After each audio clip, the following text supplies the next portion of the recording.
Ladies and gentlemen, we are MythVision.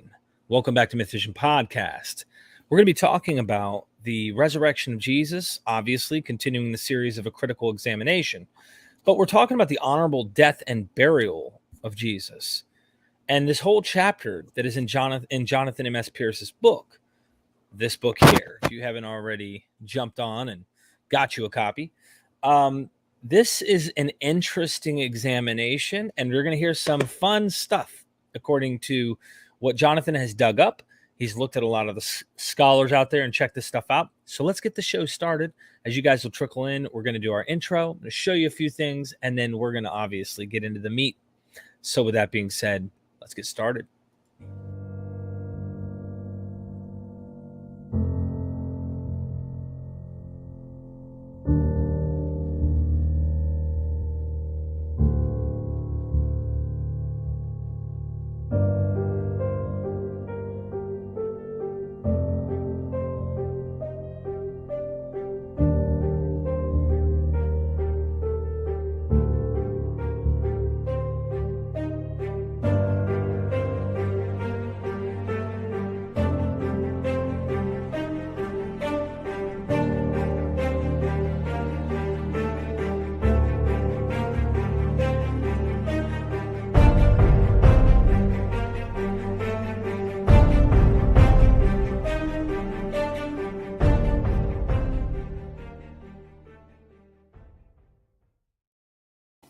You could tell by that music that we ain't playing no games.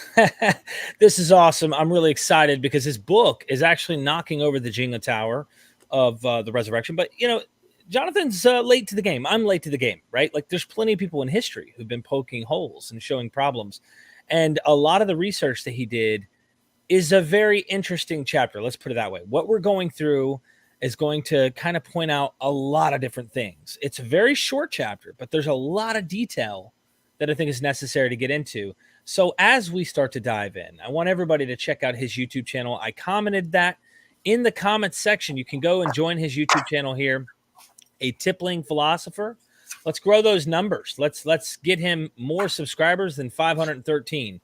So hopefully when I get done with this recording, I can go and look at the subscriber rate and see that it went up and be like, you know what, I can count on MythVision. MythVision, you guys help grow YouTube channels. People I bring on gives them reasons to come on. In fact, lots of the scholars that I've had on really appreciate coming on to MythVision because you guys are so active and involved in the research that we're doing. We're taking stuff that like you usually go to an academic college or something like that to learn and making it popular. So that's what I love about you guys so much. Also, here's the book. If you haven't got the book, get it on ebook. You can get a paperback. I've got me a paperback copy. The Resurrection, A Critical Examination of the Easter Story. He has many other books, and we're going to dive into those as time goes by. We're going through the series now on this one. And then, of course, last of all, I've got the Patreon. I've also commented that in the comment section. Let me pop that back up here on the screen, let you guys see. The Patreon is a way of helping me continue doing what I'm doing. You get early access, and you get to steer in which direction you like to see certain content. You can have a video question of your own. I interview the scholars that I go see, and I ask them. And oftentimes, you'll get your own video in 1080p and make history and say, you know what? When that man is long gone one day, because that's just the way it is, or woman, like Elaine Pagels, I went and interviewed her, and man, we got like 40, 50 videos. One day, she won't be around. And you can look back and say, there's a video where I got to ask legendary Elaine Pagels this question, and she responded to my question.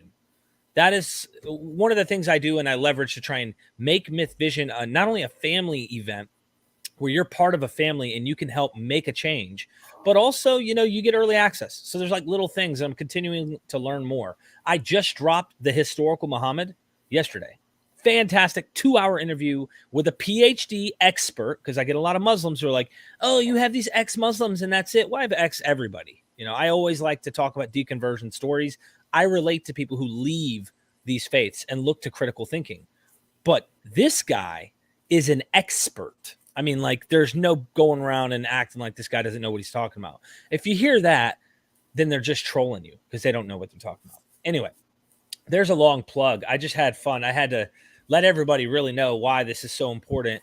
And, you know, it turns out, Derek, that you've got a lot of X's, but there you go. I got a lot of X's. And the interesting thing is all my exes have nice things to say about me. I don't know about you, but just none of my exes have got PhDs. I don't think so. Well, actually, I don't know. I'm gonna have to think about that. Yeah, I think there's some. I have some PhDs who I think were once Christian. I mean, Dennis MacDonald was once a devout Christian, and then of course, later in his years, he is an atheist who's still sympathetic. Don't get me wrong, but you know, he's not like anti-theist or like hardcore, but nonetheless, he is an atheist. And I've just been getting back into Dennis MacDonald, actually, largely on the back of what you've been doing, because I do have some of his books, and one that I was kind of halfway through reading, and it's just got me back into the MacDonald zone. So, you know, I've got you to thank for that. So that's good stuff. Good morning, everybody. Welcome. I'm glad you guys are tuning in live. Everybody's here. We got people trickling in as we go.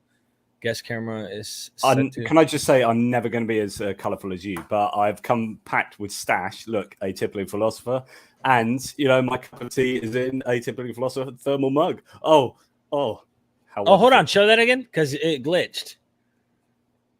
Oh snap! Thermal mug, you know.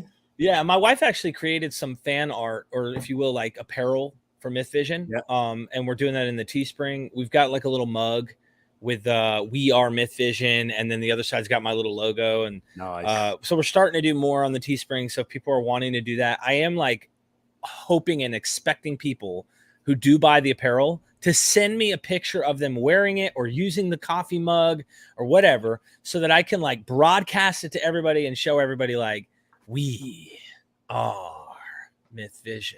You know you've won in life when yeah man, that'll make me feel great.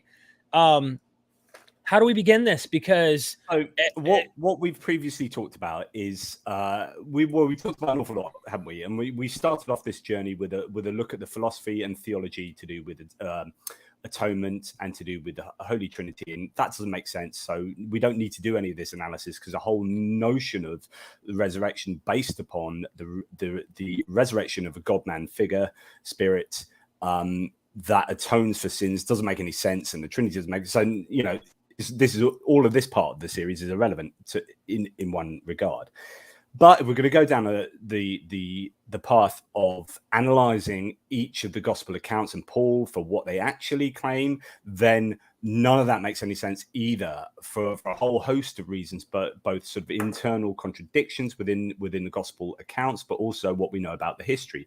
We talked previously about the trial, about how the trial never would have happened. So historically speaking, it just, you know, that's a load of nonsense. The whole thing looks like Yom Kippur, a rewriting of that. So you've got, you know, Barabbas being set free and Jesus being executed as the two goats of the Yom Kippur. And so we've gone through a lot of stuff to now have arrived at the point where Jesus is being executed and then being interred somehow in, well, the Gospels will say, in an empty tomb. So that's what we're going to look at today, because, and that's interesting because we have historical records and other sources to be able to cross-reference the claims of the gospel against, and that's always good, because you look at the middle part of Jesus' life, you know, there's no areas that you can cross-reference some of those miracle claims of his life, but now we're getting to areas where we can safely say this probably didn't happen, because we've got these sources that show that wouldn't happen. Does that make sense? Yeah, definitely. And that is going to be the interesting part. I think the historical reality, comparing it to what we find in the text and how things operated, from burials, you name it, is all discussed in this short chapter. And it's really interesting. Real quick, I just want to give a shout out to Jojo Freelancer. He did spend some good time making this art. And the other day he posted that. We were at 32,800 subscribers just like 2-3 days ago. We're at 33,000. We're growing. And thanks for that art, Jojo. I really appreciate it. So you guys, I love the fan art. People who are making MythVision art, you know, man, I'm going to obviously want to share that. I love it. You guys are creative. So where do you want to start exactly in particular? Because I find it fascinating that the way it's portrayed in the Gospels, it's written from someone who's obviously a biased believer on the side of Jesus. They're claiming that he's being killed for these horrible things, blasphemy, etc. And yet he's treated delicately in the sense that, like, okay, we're gonna do this, we're gonna bury him in a nice tomb, we're gonna, like, the way it's painted. And you go into a lot of the historical, what would be considered actual verisimilitude, what would have happened. And that's the difference. Like, you make a claim, just to throw this out there, Jesus didn't die on a cross. He was killed and then hung up on a cross, or hung up on a tree or on a pole or something like that. So what do we know? We know from a variety of sources. So you've got the Talmud, which is sort of rabbinic law, which uses, the Mishnah, which are oral traditions written down. And therefore, we've got really good knowledge of what Jewish law was at the time. And we know, but also we have the Hebrew Bible, which makes a whole load of moral, regulatory, jurisprudence claims within it. And all of this points to the fact that Jesus would have, blasphemy and high treason were the two worst forms of crime. So Jesus has committed the worst crimes you can commit. So we also know that the way that you were executed and buried reflects your criminality. So therefore, if you've committed the worst crime, you should expect the worst punishments, or certain types of punishments, and dishonorable burials. So dishonorable death and a dishonorable burial because of what you have done. What the Gospels claim is that Jesus did receive a dishonorable death, but then almost straight away was afforded a great deal of honor by Joseph of Arimathea, taking him down from the cross, putting him in what later becomes, arguably his empty tomb, and given an honorable burial in that manner. So we're going to look at that, but I think starting with just the idea that, and we know this from Mark 14, Matthew 26, John 19, that Jesus was done for blasphemy or high treason. Some people think that maybe the Romans did him for sedition, but I think the Gospels really bend over to make the Jews culpable for the death of Jesus. And I also, this is something interesting that really started to spark in my mind as we looked at what is chronologically the order of the New Testament. And if Paul does come first, as all the scholars out there pretty much say, even Dr. Bob Price, who has like radical views of Paul as a Dutch radical, a contemporary Dutch radical, still has this idea where he plays that Paul does come before the Gospels. What I find fascinating is that even in Paul, it seems he's blaming Jews. In many ways, he's like accusing them. There's a stumbling block, this, that, for a lot of stuff. And they're always like, you guys didn't listen. You rejected the Christ. I mean, all of these things that kind of build up. If you allow continuity into the Gospels, right? If there is that continuity, then it's like, well, who are the culprits? According to the narrative, no wonder they're accusing Jews. I do want to know, let me know when we can do super chats, because we've got already one. And or do you want to hit it real quick, then we can begin? Whenever you want to go. I just, on your point there, though, you only have to look at the trial to show that the Gospels clearly want the Jews to be the people responsible for Jesus's sentencing and death, but also the idea that Pilate went, "Who do you want to set free?" Like he was happy enough to set Jesus free. And so this is the Romans getting off, because you've got to remember as well that the Roman Empire would have been the audience for some of these Gospels. So if the Gospels are going to the Gentiles and saying, look, Jesus as God or the Messiah was crucified and it's your fault and it's the Romans' fault, obviously this is going to land on infertile ground. So actually they really need to say, and it's not your fault. Your guy Pilate said, I'll let one of you free, and it was selected that it was Barabbas and not Jesus. So this was the Jews' fault. These are our guys' fault. So don't worry about that. Anyway, how about you believe in Jesus? Well put. I'm going to hit these up.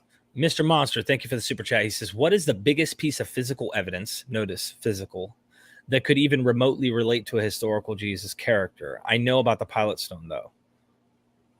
So often these days, I'm still hearing people bang on about the Shroud of Turin, even though that has been like resoundingly debunked. And I'm no expert on that, but there are just massively detailed debunkings of the Shroud of Turin. But then there are massive books. I mean, someone sent me a book, a Christian author sent me I don't know if it's an 800-page book on the Shroud of Turin, saying, look, you should read my book. This is, and you know, I don't have the time to go into that much detail over something that I just think is fanciful at best.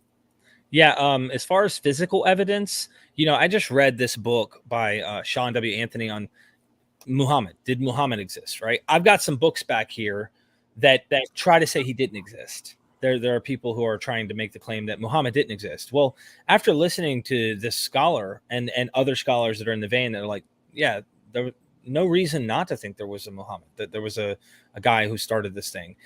The evidence to me in the Muhammad case, just using that as an example, there is no physical evidence other than literature. And oftentimes the literature is conflicting accounts about what they remember about the prophet, etc. But all we have is really this literature and the fact that there was a movement that developed, and we have outside sources that are claiming there's this guy who's a prophet who claims to have the keys to paradise, etc. He's bloodshed, etc., etc. Like he's killing people. There's no physical evidence. And this is an interesting point he points out. 99% of all humans ever don't have any physical evidence to prove they existed. Yeah, good point. So, like, this question is becoming more and more of a point that I think people are dying on a hill that is totally a distraction from, it's a really good point. It's a distraction to me because it's like, all right, I don't see any reason why there couldn't have been a basic guy at the bottom. It's fun to entertain both ideas, but it's not to me worth like dying on the hill. No, there couldn't have been a Jesus because there's so much myth about him. There may not have been, but I'm saying let's work within the sandbox. Let's assume for once humans existed in the past. To me, it's very likely humans did exist and that humans were mythologized. Yeah. There is no physical evidence though. If you're asking for like, you know. No, and what you could say, I mean, I have a chapter on this in the book, a chapter on the veneration of the tomb, the fact that the tomb is not venerated, which means a couple of things. So you would expect tombs to be venerated, especially if that is the place of death or interment of God, right, or the Messiah. There's absolutely no doubt that his followers would eventually, perhaps in secret to begin with, but if they knew where it was, it would be venerated as it is today, supposedly, even though that's not the place. But the problem is, and I do treat my chapter on the veneration, you know, I look at both sides. On the other hand, Jerusalem was destroyed pretty much. And so therefore, that even if they did know where it was, upon the destruction of Jerusalem, the razing of the city, then arguably no one would actually know where Jesus was buried. But I still think on balance that there is no veneration shows that I think the empty tomb was a later invention by Mark onwards. Mm-hmm. And actually no one knew where the tomb was because there was no tomb. Interesting. Thank you, Mr. Monster. I gave you my opinion, of course. I mean, it is just an opinion, but I mean, it's an opinion after listening to hundreds of hours in person and probing into these scholars who are both mythicists and historicists, where I've kind of like started to see, okay, hold on. We're not even getting past this point. Like we would require physical evidence to know that Jesus exists without just using a historical critical method. Now, I wish there was physical evidence. We could really verify and things like that, but the end of the day, I don't need it to hypothesize and lean that there was a guy at the bottom of the barrel. That's just for me. After seeing if you look at the historical Muhammad material that I've been reading with these scholars, you'd walk away going, okay, I see. Like they did this with Muhammad and he wasn't walking on water and doing all these things. They still mythologized him later and created these elaborate narratives making this guy do things he didn't do. He went to this place. No, he didn't go to that place. He went to this. There's so many things that they do to try and mythologize him. And I have no reason to say there wasn't a guy there. Scott Daniel, thank you so much for the super chat. I rather like the idea that the Russians crucified Jesus. Excellent work, both of you. Scott, your trip. Thanks for the super chat, man. I appreciate it. It was actually the start of the Cold War, and it's why America got so annoyed because it turns out it was them damn Ruskies that did it. Well, didn't you hear Jesus is one of the greatest Americans who ever lived? I mean, that's a known fact. Like prosperity gospel and all. So I think that the place to look at initially with the execution of Jesus is that he wouldn't have been crucified. So this is the first thing I think that needs to be laid out, is that crucifixion wasn't a huge thing at the time, and certainly for someone who would have committed the crime of high treason or blasphemy, would have been stoned.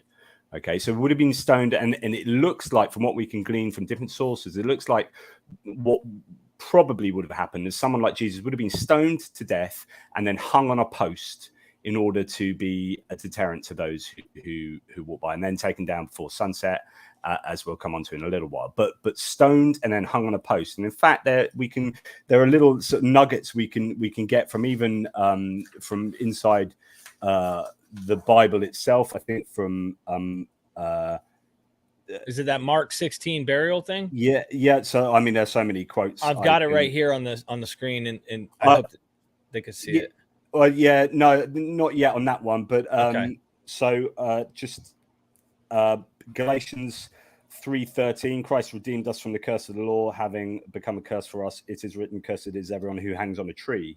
And then we've got the Mishnah Sanhedrin 6:4. So his body shall not remain all night upon the tree, but you shall bury him that day, for that is for he that is hung is a curse of God. So basically, there's lots of ideas going on here, but stoning and then hung on a post as a deterrent is the most probable thing that would have happened. And the thing about dead bodies is that they were a real curse, and they were a defilement. So what you did with the body afterwards was hugely important, and this is very clear within Jewish law. Just Leviticus also, just to throw in something, that it has Leviticus 24, the one who blasphemes the name of the Lord shall be taken outside the camp, and let all who heard him lay their hands on his head, then let all the congregation stone him. Mm-hmm. And then so to put it bluntly, what you titled this little paragraph here, Jesus would have been stoned. Yeah. So we're not talking about marijuana. Okay. We're not talking about, yeah. But like, if the accounts that what we have in the Gospels are true in some sense at all, he would have been stoned. Now the question then, and before we even get into this, is this assuming he's claiming to be God? Because Bart Ehrman, for example, even in his, like, he's going to be doing an episode coming up talking about, no, Jesus would have never claimed that of himself.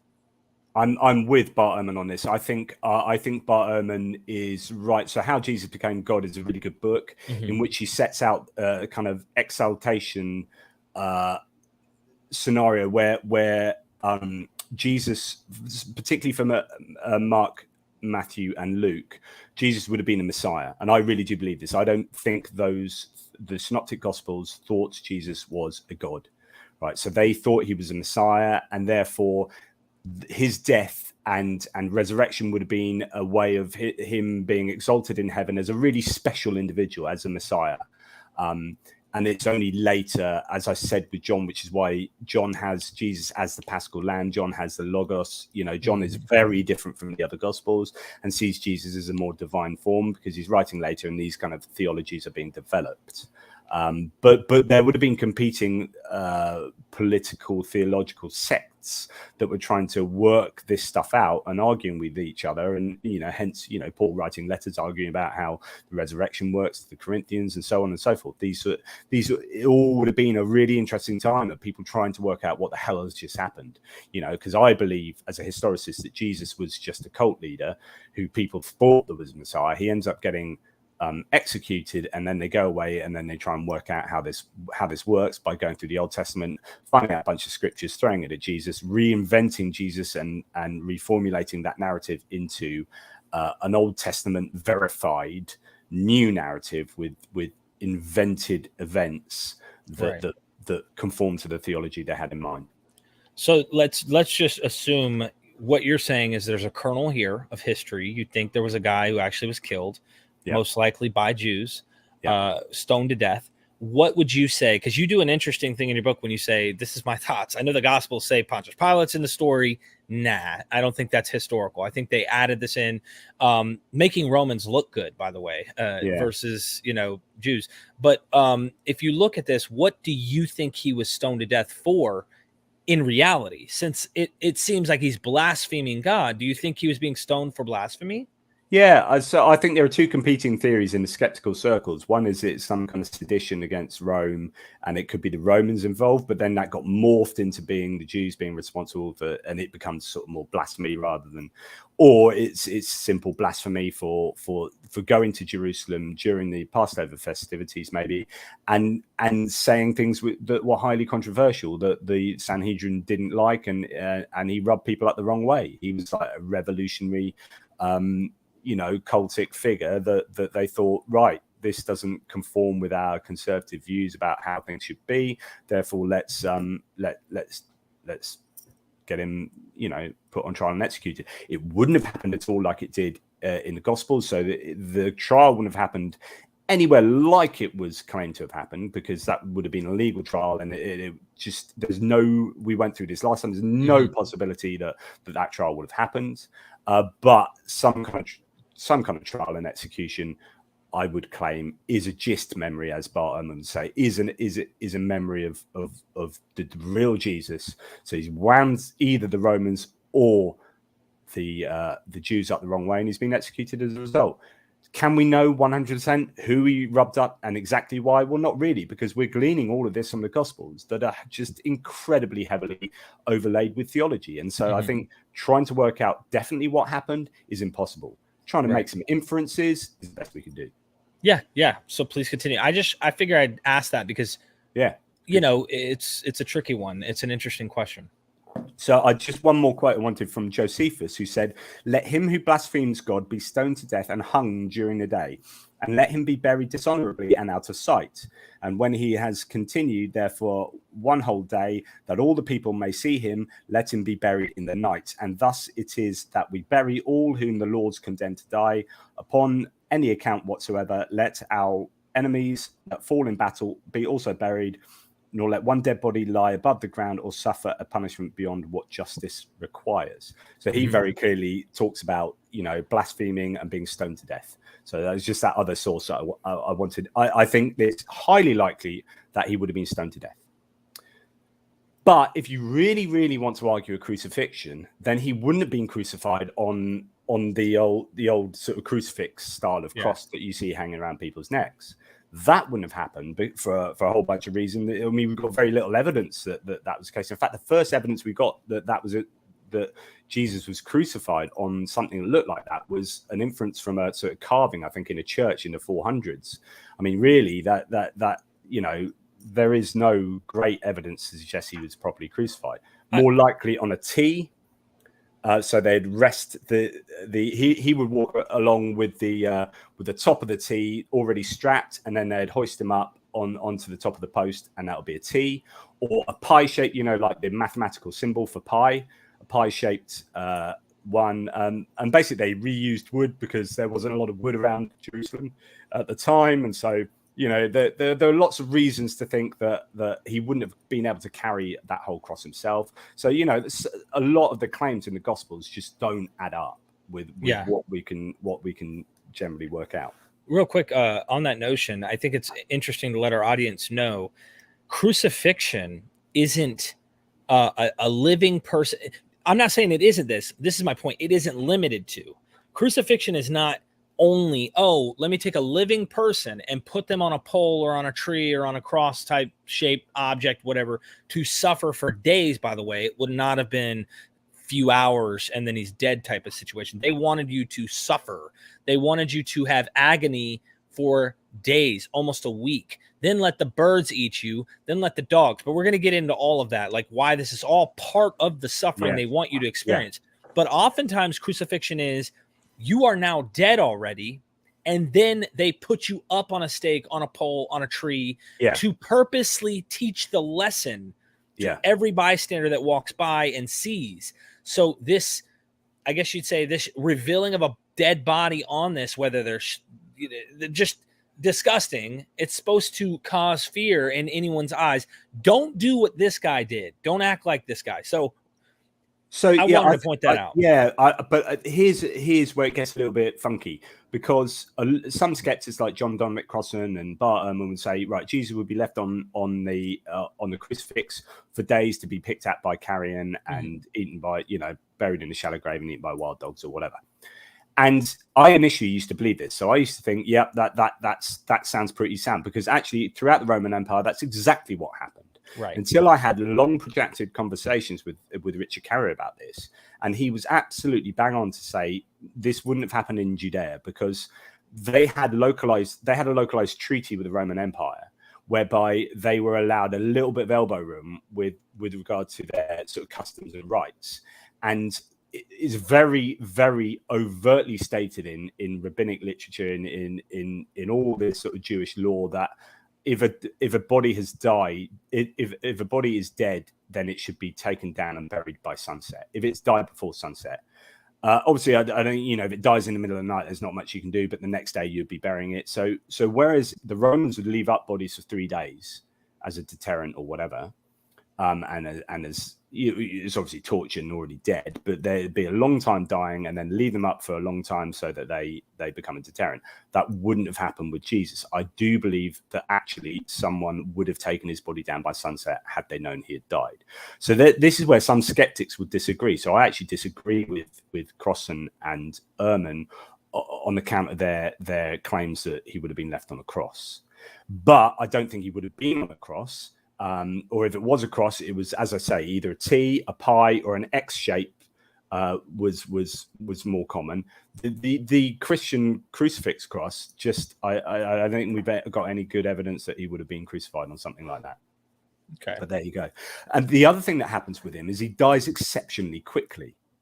And that's a bit of a problem. Well, it's just weird that he died. Most people, it takes them days to die, and then eventually they break their legs if they want to hurry them along, so that their bodies crush their internal organs and they die that way. Or they don't hasten along, and then eventually your legs give way, because your legs that are sustaining your weight that allows your body to not crush itself. So you basically die of asphyxiation.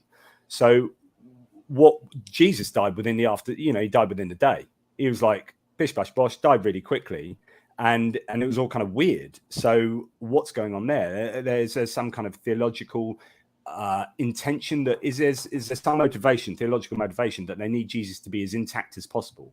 They don't need him to be completely, a manky body that is then starting to deteriorate, and then, because it's taken so long to die, and then he's interred in the tomb, and then he resurrects as some kind of zombie, classic sort of zombie looking. Or do they want him to be as perfect as he can be, which means he dies really quickly, gets put in an empty tomb, resurrects, and look, he's just like he was. This fulfills the whole non-broken bone prophecies and all of this stuff. So they're purposely avoiding their mimesis connections to the Old Testament to make this something fulfilled, and they're just literally creating a narrative doing such. But that's how it looks, at least. Yeah, and the other problem that certain skeptics do, and even Christians, I mean, there's a bit of a kind of confusion going on with his death, is that they'll look at people like Philo of Alexandria or this person over here, that person over there, and they say, this is what happens to, and they'll say, look, the emperor's made an exception for someone being taken off the crucifixion, or death structure over here in Egypt. And you're like, yeah, but that's for the emperor's birthday, and that's over there, and it has nothing to do with Judea. So be careful about looking for exceptions of how things happened over here and over there and over there, when you really want to be talking about what happened in Roman-occupied Judea and what was part of the treaty that the Jews had with the Romans, and what would have been the most likely thing to have happened. So I think you get skeptics and Christians alike that make incorrect conclusions by looking at things that happened outside of Judea and are trying to apply that to Judea. My opinion would be that he would have been crucified. In reality, he would have been stoned, left on a piece of wood, and then taken down and then buried in a criminal's graveyard. But if you're a Christian, then or a skeptic that doesn't believe that, then I think to say that he could have been taken down because they took someone down from a cross in Alexandria is don't use that argument. You go into that. Yeah, everybody needs to get that real quick. Mr. Monster, thank you for the super chat, my friend. Do we truly know if Pontius Pilate existed beyond the Pilate stone, and why was he painted in such a positive light in the New Testament? He was bad. So this is a good question. Especially with the whole Pilate is not a good guy in his. So as far as him existing, here we go again, right? Like all we have is this stone, and we have text, and we have Philo of Alexandria, Josephus. So we have Jewish historians who speak of the guy. Now, if one wants to go off into a conspiracy and act like Philo somehow made this guy up, and the New Testament authors are using Philo, and Josephus is using Philo, and then also you get Roman historians. By the way, the interesting thing about Philo, because people always ask about Jesus, how come no one else wrote about Jesus? Yeah. Did you know no Roman historian that we have plenty of Roman historians. None of them speak of Pilate beyond it's outside the first century that you get the first Roman historian who mentions Pilate. Roman. So you have two Jewish historians, but Roman, you don't have that till the beginning of the second century. But I think so. Richard Carrier's book, Jesus Christ from Outer Space, has a whole section on Jesus versus all these people, because you say that you get some people that claim Jesus has more historical gravitas or more historical sources or evidence for him than Pontius Pilate, Caesar Augustus, Julius Caesar, and Alexander the Great. And Carrier goes through each of those people and says, these are all the sources we have for these people. And this is what I have for Jesus. We have nothing for Jesus apart from the Gospels and all these people. We've got coins, we've got this, we've got that. And he does it for Pontius Pilate as well. So I would say that Pontius Pilate, there is far more credibility for him existing than there is for Jesus existing. So I think I would happily say that Pontius Pilate existed, but I don't think Pontius Pilate, if he did crucify Jesus, he was ruling whilst Jesus was crucified, and either the Jews did it or Pontius Pilate did it for sedition. But it was like 10 a penny. He's like, whatever, I don't care, because he was not a nice guy, and therefore this then feeds back into, we know he was not a nice guy, or we're pretty sure he's not a nice guy because of claims that we've got of what he did with clearing up rebellions and what have you. The letting off people like Barabbas for a festivity, which we have no evidence for other than in the Gospels, is something he just wouldn't have done. Yeah, as far as what we know about his character. So I don't know about the Pilate Stone in and of itself, but I think generally we can be safe to say that Pontius Pilate existed. I wouldn't be taking mythicism that far. Yeah, and if I might just say, adding one thing you brought up, right? He was not a good guy to the Jews, period. Even Romans had problems with him. Like the Romans, according to what we've seen, they're like, man, this guy, he's causing us problems, and he ends up eventually having to be removed. Exactly. Yeah. So this is an interesting point to bring out. We have historians that say bad guy, and then you have Gospels using a most likely, no reason to doubt this guy didn't exist, and made him look like what he was not.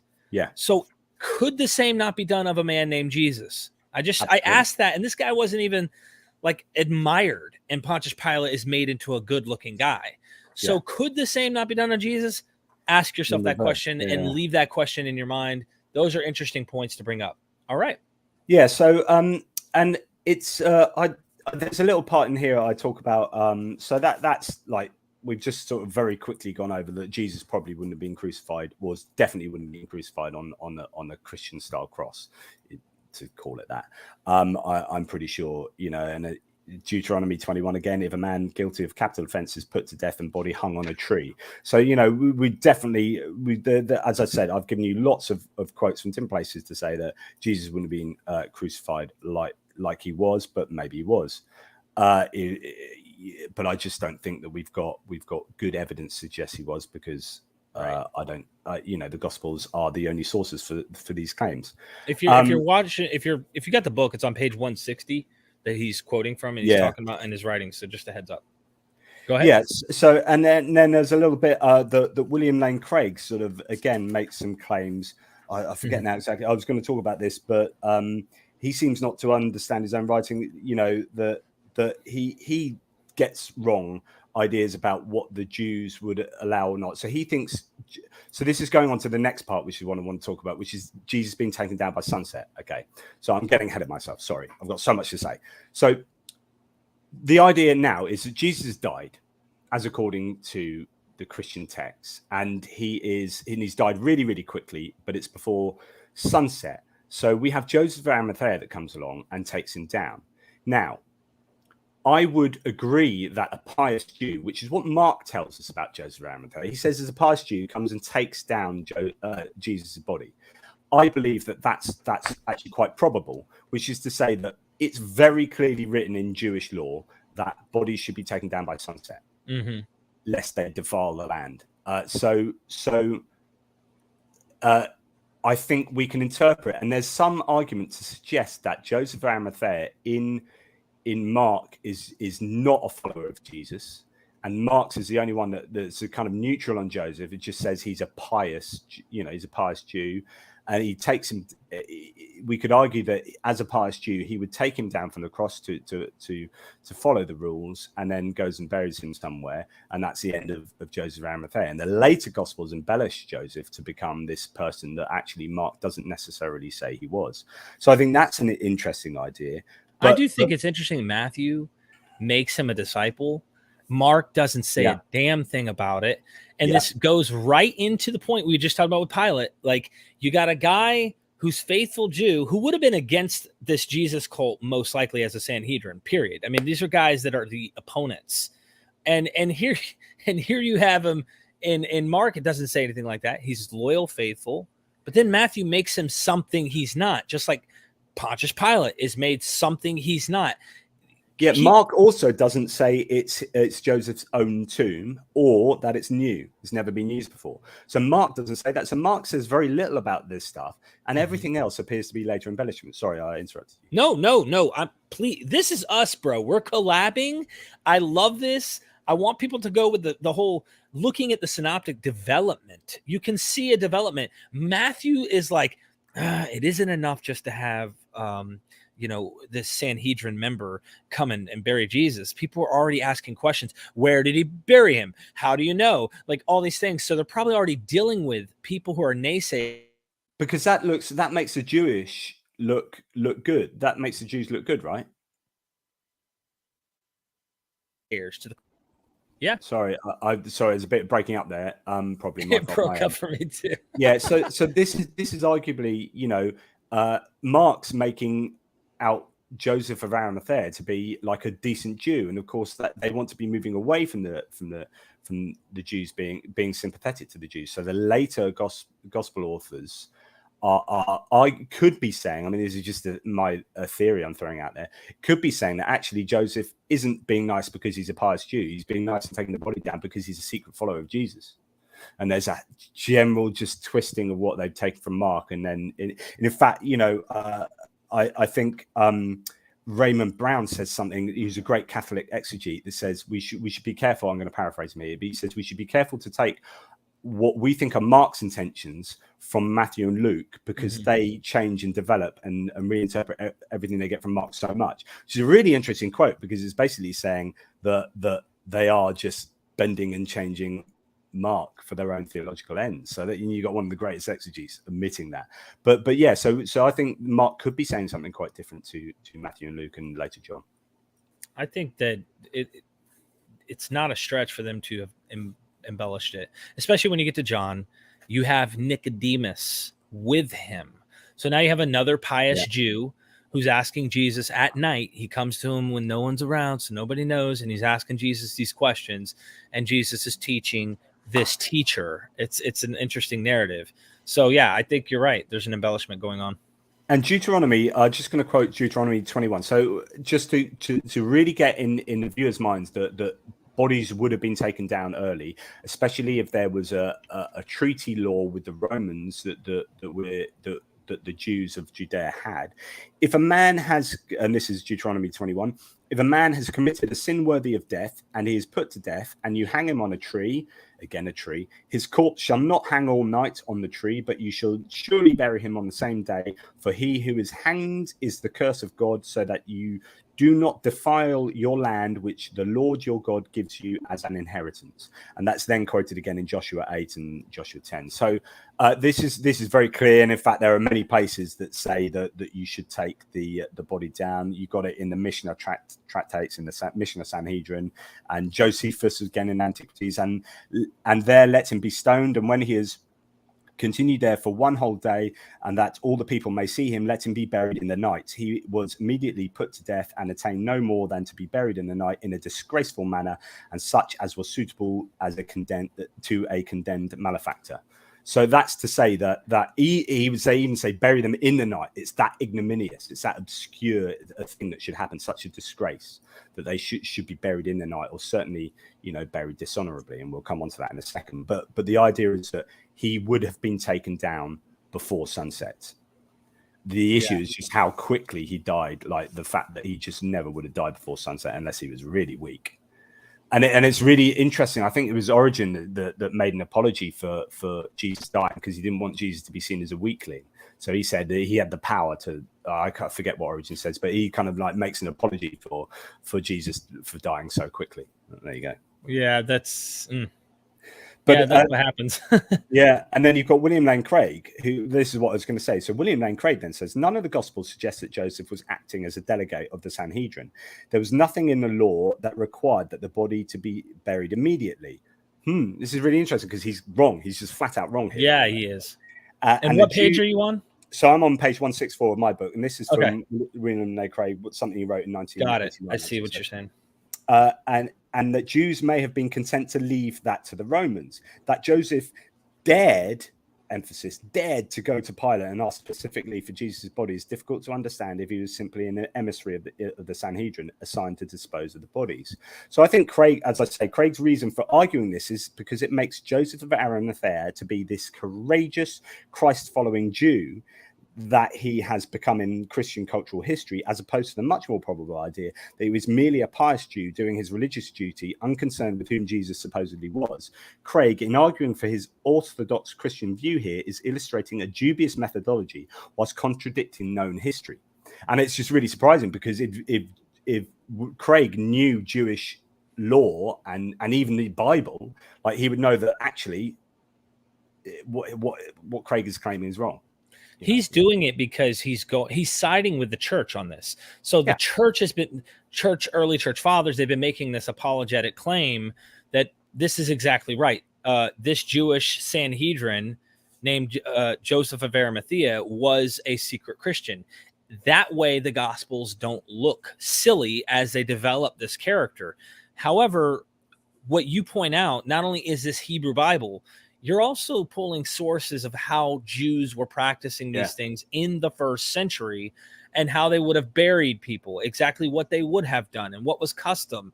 You quote maybe I'm skipping ahead a little, and I'm not trying to, but you quote another scholar who deals with how burial, like these traditions, they change very slowly over very long periods of time. Yes. So the only critique that one might make, that might try to make, is, well, how come we only have this in the narrative? There's 3 people who are crucified. How come it only tells of Joseph going and getting the one guy named Jesus? Thank you. What about That's my next point. Right. That's brilliant. That's perfect. So, and thank you, Zagros. Thank you so much for the super chat, by the way. This is interesting, because I think it goes both against the general contents of the Gospels, but also the idea that Joseph, as a pious Jew, which I would allow. Joseph, as a pious Jew, comes along and takes Jesus' body down. But as a pious Jew, he should take all of the bodies down. But then you could say, well, the thieves might not have died yet, but there's just no mention of them. But yeah, it is interesting. So maybe it's just that Jesus died so quickly that he goes and does that. But then Michael Alter, who I don't know if you guys remember, but he's written this like 1,000-page tome. he talks about how because what happens is Joseph of Arimathea notices or finds out somehow that Jesus has died. He then goes to Pilate to say, can I take the body down? Again, that would never have happened. Pilate's never going to be worrying about who takes bodies down from execution devices. I mean, come on, he's going to have a centurion for that. I mean, so the whole notion that Joseph of Arimathea is some Christ-supporting Sanhedrin member is going to go and bother Pilate to get some random dude's body taken down. so that he can be buried before sunset, or buried honorably somehow, or whatever the reason Joseph has, as the Gospels are trying to communicate, is crazy nonsense. But then Pilate then sends off the centurion to go and confirm that he's died. And so Michael also looks into the timing of this and says, basically, the timing of that makes no sense. There's no way that this would have happened. And it's just quite interesting that I mean, I could bore you, but he's got like a 7-point thing about how the timing for the whole story is just kind of crazy. But it's because I think these gospel writers are writing this many years later, and they're not really bothered about the particular that's what I was practical details. See, some people would try to make a mountain out of this molehill, but the point is, who's the story about? I mean, the two thieves aren't going to be rising from the dead. So it's not like, well, maybe they are. Matthew has the saints, right? Maybe one of them is. I don't know. This day you'll see me in paradise. I'm just being funny when I'm trying to over particular, but the story's about Jesus. So it's a great point, because that shows a contradiction, because he says, you will see me today, this day. And of course, it's 3 days later, isn't it? Yeah. So there's one of those like weird contradictions that Christians have to go, well, of course he didn't mean that, or is this he's in heaven? Yes. But Jesus didn't ascend to his Father, so he was still in the grave. And this is a wonderful point. And one of them, he says, don't touch me. I haven't gone to the Father. I haven't gone up there. I haven't gone up to paradise yet. I haven't ascended. So then what the heck are you doing telling this guy this day you'll be with me in paradise if you didn't go to paradise that day? Well, day doesn't mean day. The interpretations ad infinitum can be used, and we're theologizing how many angels dance on the head of a needle at this point. Generation doesn't mean generation. Like he was an apocalyptic Jew, and he should have come back to you in your lives, and you're writing gospels that progressively have to explain why the hell he hasn't come back. And there you go. Yeah, I just want to point that out, because that's the accusation. Well, why don't they mention he takes the other two thieves down if he wasn't a secret follower of Jesus? He's only concerned about Jesus. That's how they'll act like. But it doesn't say that they didn't. It just doesn't mention the other two. They played their part, and here you have Jesus being buried. So anyway. Yeah. And it's sort of typical like Christian apologetics. I just quote randomly from Jody Magness's "What Did Jesus' Tomb Look Like?" from the burial of Jesus by the Biblical Archaeological Society, right? So this is your typical apologetics. Jesus was condemned by the Roman authorities for crimes against Rome, not by the Sanhedrin (brackets Jewish Council) for violating Jewish law. So already she's like staking a claim here about something that I don't know is pretty controversial. The Romans used crucifixion to maintain peace and order and punish rebellious provincials for incitement to rebellion and acts of treason. Although victims of crucifixion were sometimes left on their crosses for days, this was not usually the case. According to the gospel accounts, Pontius Pilate approved Joseph of Arimathea's request to remove Jesus' body from the cross for burial. Presumably, Joseph had to make this special request because he wanted to ensure that Jesus received a proper burial before the beginning of the Sabbath. And of course, it's just nonsense. It's like, come on, have some critical thinking. Why would Joseph of Arimathea want to have a proper burial for Jesus? Okay, if you believe that he's a secret follower of him, then Pilate's not going to be wanting to allow a proper burial. The Sanhedrin most certainly wouldn't have They went to a legal ends, if you actually believe the trial claims of the Gospels, to get this guy sentenced to death. They bent over backwards to make him have a dishonorable end his life as possible, then to go, oh, and by the way, I'm just going to go and bury this guy properly in a tomb. Is that all right? As if all these people are going to go, yeah, that's fine. I love a good criminal honorable burial. Yeah, go for it. Just check around, see what tomb you can find. And it's just absolute nonsense. So it doesn't, as I said there, not only does this not marry with internal biblical claims, it was the Jews who condemned and killed Jesus, but Joseph is arranging an honorable burial going against all sense of the narrative and historical precedents, as we shall now see.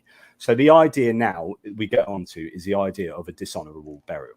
So we already know that Jesus was the highest form of criminal, so to be afforded the worst death and the worst burial. So what have we got? Some guy, either if you think he's a pious Jew or if you think he's a secret Christ follower, he's taking down a criminal. If he's a pious Jew, he's taking down Jesus' body and he's burying it in his own tomb, arguably, which luckily has no one in it, right? Now, criminals could not be buried next to the righteous, right? Jewish law would have had him buried in the graveyard for the stoned and burned, right? Yeah, there's two different dishonorable sections you talk about in your book. There's the stone and burned, and then there's another area for other people who died for beheaded and strangled. And so basically, you have, and in a sense, the Jewish custom didn't like they didn't like even really wicked people being buried next to moderately wicked people, right? So your burial had to be in line with what crime you had, and you definitely couldn't bury a criminal next to the righteous. So this is why you had a criminal's graveyard that allowed you to be buried. And then if you were lucky, your family would, after a year of ritual purification, come and take your bones, and they could reinter you in their family tomb to give you a second burial. Right, but that was only after a year after you'd had sort of purification, in which in that intervening time, the flesh would have fallen off the bones, you would have, properly decomposed, and you'd be given back the bones, and you'd go and bury the bones. So there you go. But really, you would be buried in a criminal's graveyard. Now, people like John Dominic Crossan would say he was buried in a shallow grave, and there's good evidence to suggest it would be a shallow grave, perhaps somewhere else around Judea in a smaller place, but I don't think a shallow grave is practical in somewhere like Jerusalem, right, where you're going to have an awful lot of criminals being executed and killed. So I think it's far more likely you're going to have some kind of necropolis, whether it's kind of made out of caves or whatever, or actually formally constructed criminals necropolis, where you got these sort of almost mortuary holes where you would put dead bodies in, and then after a year you'd recycle them, give the bones back to families if they came to claim them, or you then just get rid of them into sort of an unknown heap of bones, and then you would take in other criminals and replace the older ones. So some kind of necropolis is almost certainly where Jesus would have been buried, rather than a shallow grave that some skeptics favor. Right, where the dogs would go and eat and literally just clean up the rotten flesh off the bones. And so it is interesting how they have him in this, and there's people who will want to play in that sandbox and say, okay, if there was a tomb, what can explain what happened? I mean, there's so many levels to this. Some people would not even, they go, all of the tomb narrative is completely legend, right? And then there's some who go, well, no, I think there was definitely a burial in some type of location temporarily, and then it was moved. And if you take, and I speculate here for a second, this is just me completely having fun. Suppose the Sanhedrin member or a group of, few Sanhedrin members have the duty to bury the dead before nightfall for religious purposes. And they go and they bury him in a temporary location. I always make this joke when I tell people, like, I'm having a discussion or like a small, tiny little disagreement, debate type conversation with Christians. It's not probably like Joseph of Arimathea gave a ring. Hey, Mary, Peter. Hey, yeah. Tomorrow morning at 7 a.m., we're moving your Lord. Yeah, it'll be in a new location. It'll be over here, just so you know. And he's not ringing them to let them know I'm moving your Lord's body out of my tomb or out of this temporary location till we can get him to a better burial. I'm only speculating here, but I'm just saying if that were the case, they go, well, why didn't the Sanhedrin just call BS on the Christian movement right out the gate when they started proclaiming that this Christianity is true? And I always said this: what we have is 30 or 40 years later documents about them supposedly screaming from the rooftops about Jesus' resurrection. So if this claim is that Mark's being written in the late 70s, and this happened in the 30s, do you think there's any living Sanhedrin members there to protest and say, no, he was buried down there on West Avenue? No. So this is one of the points I make in the book, which is that the gospel writers can make whatever claims they like about the Sanhedrin, because Jerusalem, they're all writing post 70 CE. So Jerusalem has been razed by the Romans. It is destroyed. There are no records. The temple was destroyed. We don't know who was in the Sanhedrin. So you can write Joseph of Arimathea. You can make it up. It doesn't matter. You can say whatever you like happened in 30 whatever CE. You can say whatever you like about Jesus' death. You can say he was buried anywhere you like, because there is absolutely no way of verifying it. Yeah. And it's perfect. It gives you carte blanche to say what the hell you like. And it's just incredibly convenient. So nothing is verifiable. And I think what's interesting, so much to say here. So the women at the tomb, I think, were mechanisms for being witnesses to Jesus being buried in a certain place so they could go away. They know where he's buried now. So they see Joseph buried. See, one of the arguments, I made this in the previous video, is one of the problems with Joseph of Arimathea being a secret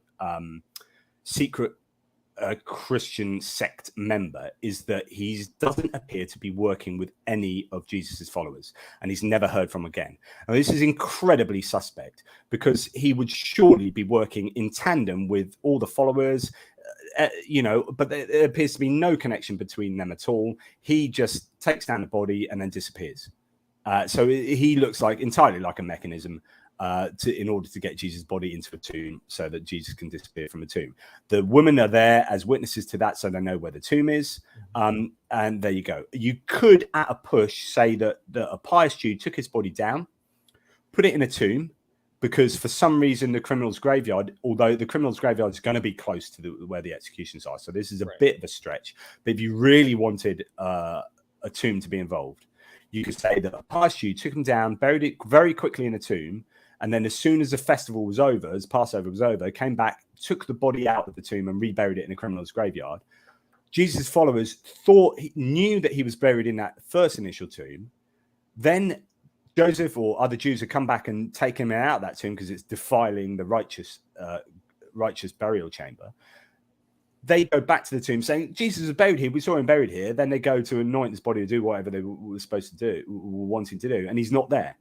Right? And out of that, you could have an empty tomb story being born. But even that, I think, that's far more likely than the Christian story. It's way more likely than the Christian story. But I still think it's unlikely that Jesus ever would have been buried in a tomb. Yeah, I just wouldn't have been buried with the righteous. I like to play in the sandbox for fun, just to like show that if I even grant you most of what you are supposing, you're still going to run into some problems. So that was one of the issues I had when I was discussing with a Christian on the phone. I was driving back from New Jersey, and I spent like 3 hours having like a debate discussion saying, all right, I'm just not even going to dispute historical verisimilitude on some of the stuff. And I'll show you that there are still other alternative explanations that could fit the criteria that you couldn't prove aren't true. You couldn't prove that doesn't make sense. And yet you have all this faith in knowing that Jesus rose. I said, at the end of the day, it's going to come down to your subjective experience. And I tried to tell him that he didn't even listen, but then at the end he started realizing that. Great segue with the term sandbox. So what I want to bring in here is the secret book of James. So the Apocryphon of James, which is a Christian text written maybe in the late 100s, maybe in the 200s, right? So it's a later written text, but it appears to have no knowledge of the Gospels. So straight away, forget the resurrection account. But here, this is fascinating. So you have Christians who were around at the time who appear not to have read the Gospels. So we get this idea that everyone who was an early Christian knew all the Gospels, and all the Gospel writers knew each other Gospels, and everyone knew everything that was in the Gospels. It's just utter nonsense, and it's evidenced by the non-canonical Gospels. Now, people throw out the non-canonical Gospels as saying, "Well, these are clearly nonsense," but these are what people believed. You've got to understand that these were written down by actual human beings, right? They're not just sitting there going, "Do you know what I'm going to do, love? Today, I'm going to write a real crazy story, just to write fiction, and we'll have a laugh and we can tell this around the campfire, la la la la la," and they write this fiction. No, they're writing down what they actually believe of Jesus. These are ideas that were prevailing for certain people at a certain time for a certain reason, right? So with the secret book of James, you have this claim in there that he was this is the claim. I'll miss out the first part, but it's nor have you yet been buried in the sand as I was myself by the evil one. So this is what Jesus supposedly said. So in the secret book of James, you have Jesus claiming that he was buried in the sand. Now, we already know that the secret book of James doesn't seem to know what went on in the Gospels. So we have this prevailing idea that Jesus could well have been buried in a shallow grave. Mm-hmm. This could have been an ignominious burial of a criminal in a shallow grave in the sand. And we've got evidence that this might have been believed by people as late as the late 100s and early 200s. Does Crossan use this passage in his particular claim? Sorry? Does Crossan use this passage? I don't know, actually. That's a good question. I don't know. I'd have to go back. But I think that the non-canonical text can give you a really interesting insight. And I've come to realize more recently that I need to go and learn an awful lot more about what the non-canonical text said, because although they were kind of crazy and they had like Jesus killing people and you had like the crazy infancy narratives, it's what are they telling you? What do people believe? What are the tussles that were going on theologically between these different groups of nascent Christian sects? I think it's fascinating. So I got a super chat, and I'd like to hit that and also Yeah. explain something I think is important because my channel. So Constellation Pegasus, thank you for the super chat. Is it possible the Christian Greeks who wrote the Gospels didn't know Jewish practices? After all, I think he means to say they were written way after the fact. So, what are your thoughts particularly on that? That's a great question. And I think absolutely. I think there's every reason to suggest that people writing not in the precise area, maybe in diaspora Jewish communities, Hellenized Jewish communities, or in entirely different countries or regions, are writing as people probably brought up within a Hellenized Christian community. Mm-hmm. So these aren't like Jews that have converted to Christianity necessarily, and then are writing with a great knowledge of Judaism about how they think Jesus came to, or the received knowledge of Jesus. These are probably people who are born and brought up within nascent Christian societies that are Greek speaking. So they learned their trade of writing through the Greek epics. So you're going to get, as Dennis MacDonald will have, like, mimesis and emulation of Greek sources, then writing about Jesus without necessarily being total Jews, like knowing loads about Jewish culture and Jewish law. So that they make mistakes, and we know that Mark makes mistakes and is corrected later by Matthew and Luke and so on and so forth. So we know that they don't have perfect Jewish knowledge, and I think that's a great question that I think we've got good evidence to suggest that they didn't know their Jewish customs particularly well or perfectly. Thank you for the super chat. Endo, thanks for the compliment on the dope hat. I appreciate it. It's definitely talking about me. He's definitely talking about me. 100%. Goku, I think he's definitely talking about you. He's definitely not talking about me. Now, one of the things that I want to do. Never called my hats dope. I have to say this because I am MythVision, right? So a lot of people who watch the channel, like I've got my friend here, Johnny Rochester here, and I hope I'm saying your name right, my friend. But most of these guys who come in are mythicists. I was a mythicist. I'm not a mythicist now. But that doesn't mean it's not possible. I'm just saying, I definitely think there was a guy at the base. And then what I've noticed is there's this expectation of prove he exists first, as I've seen Johnny mention here. Prove he exists first before we even talk about anything. And at that point, you're not really even engaging with the material. You're just kind of saying all of that's embellished. All of that is fiction. Here's what we're doing. When you do this historical investigation, we're looking at how was the burial practices actually practiced in this time? Is there potentially a memory? Is there something at the base? Because, for example, if you're going to say he didn't exist, right, at all, we're trying to hypothesize in the mythicist camp, like, what best explains this data? Was he really buried and crucified and manufactured or born in heaven, and all this stuff's taking place in outer space? I've read Carrier. I've read his books, both of the books that deal with this in particular. And so when you do that, you're still trying to engage with material. And for me, there's not enough of that heavenly outer space situation happening for me to say all this just happened otherworldly, outside of what happens on the ground in this world. And so I'm just putting the point out there that we're definitely agreeing this is embellished, and we don't know what actually happened. We're literally just showing, based on documentation, when you look back then, how did they bury criminals? What would have happened if Jesus actually was crucified and this did happen? That gives more of a historical verisimilitude rather than just going, he didn't exist. Because then you have those questions like we've heard earlier. Did Pontius Pilate exist?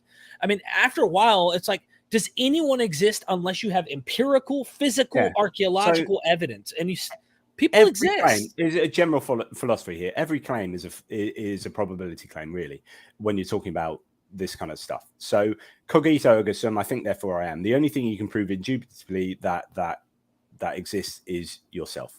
Your thinking entity. So the thinking entity that can be skeptical of existing has to exist, right? After that, everything's a probability. So when you're saying, did Jesus exist? That's just a probability. We can't prove he exists. It's just a probability. Carrier reckons that is 67.33% that he didn't exist.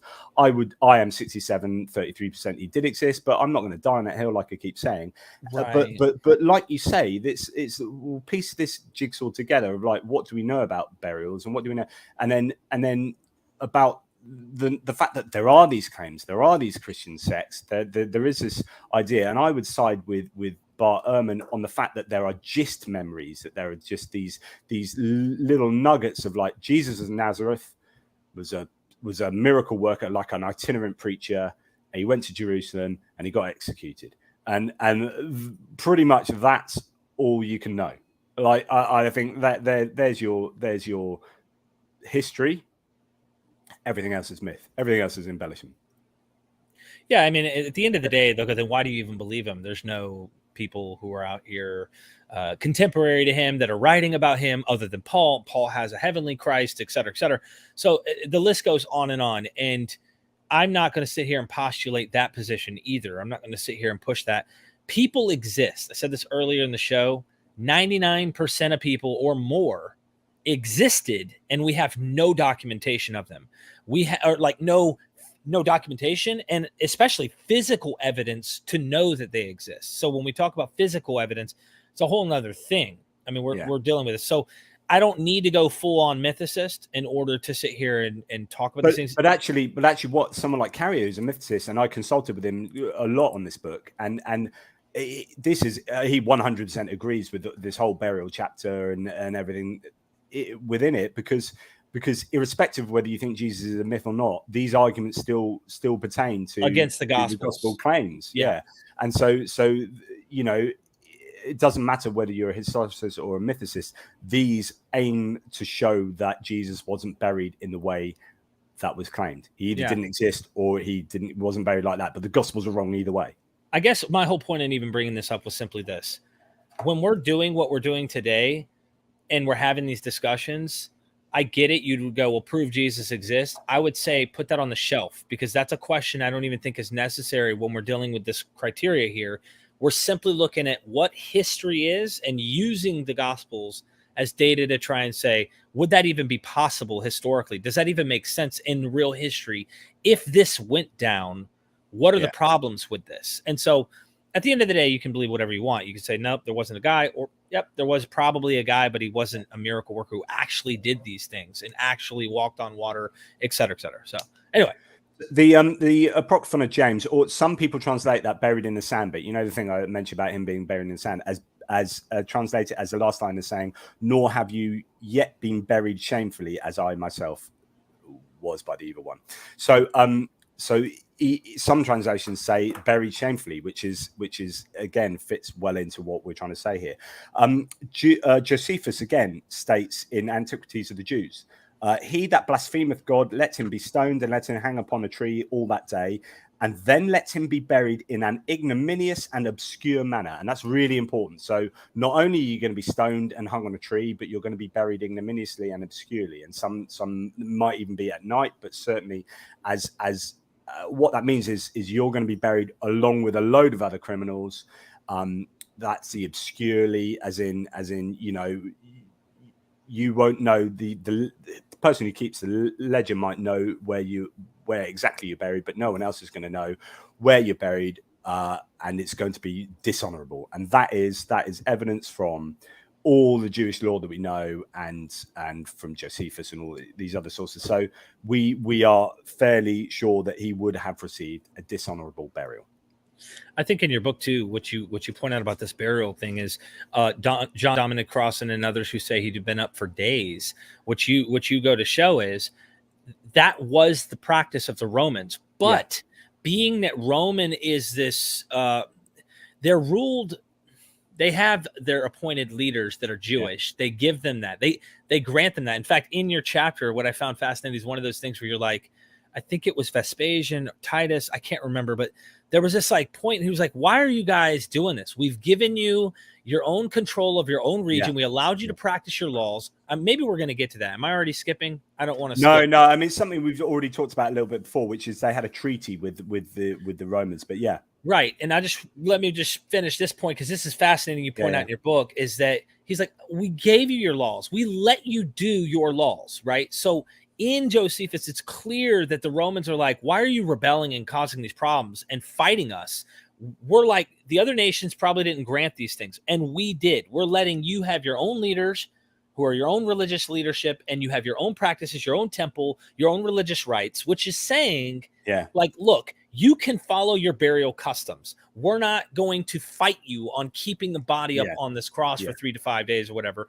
We're going to allow you to, for religious purposes, to bury your dead. And the Jews within their own bubble would never have like put him in some pretty nice honorable burial. They would have stuck him in this other dishonorable burial location. And that would have been what history would have presented.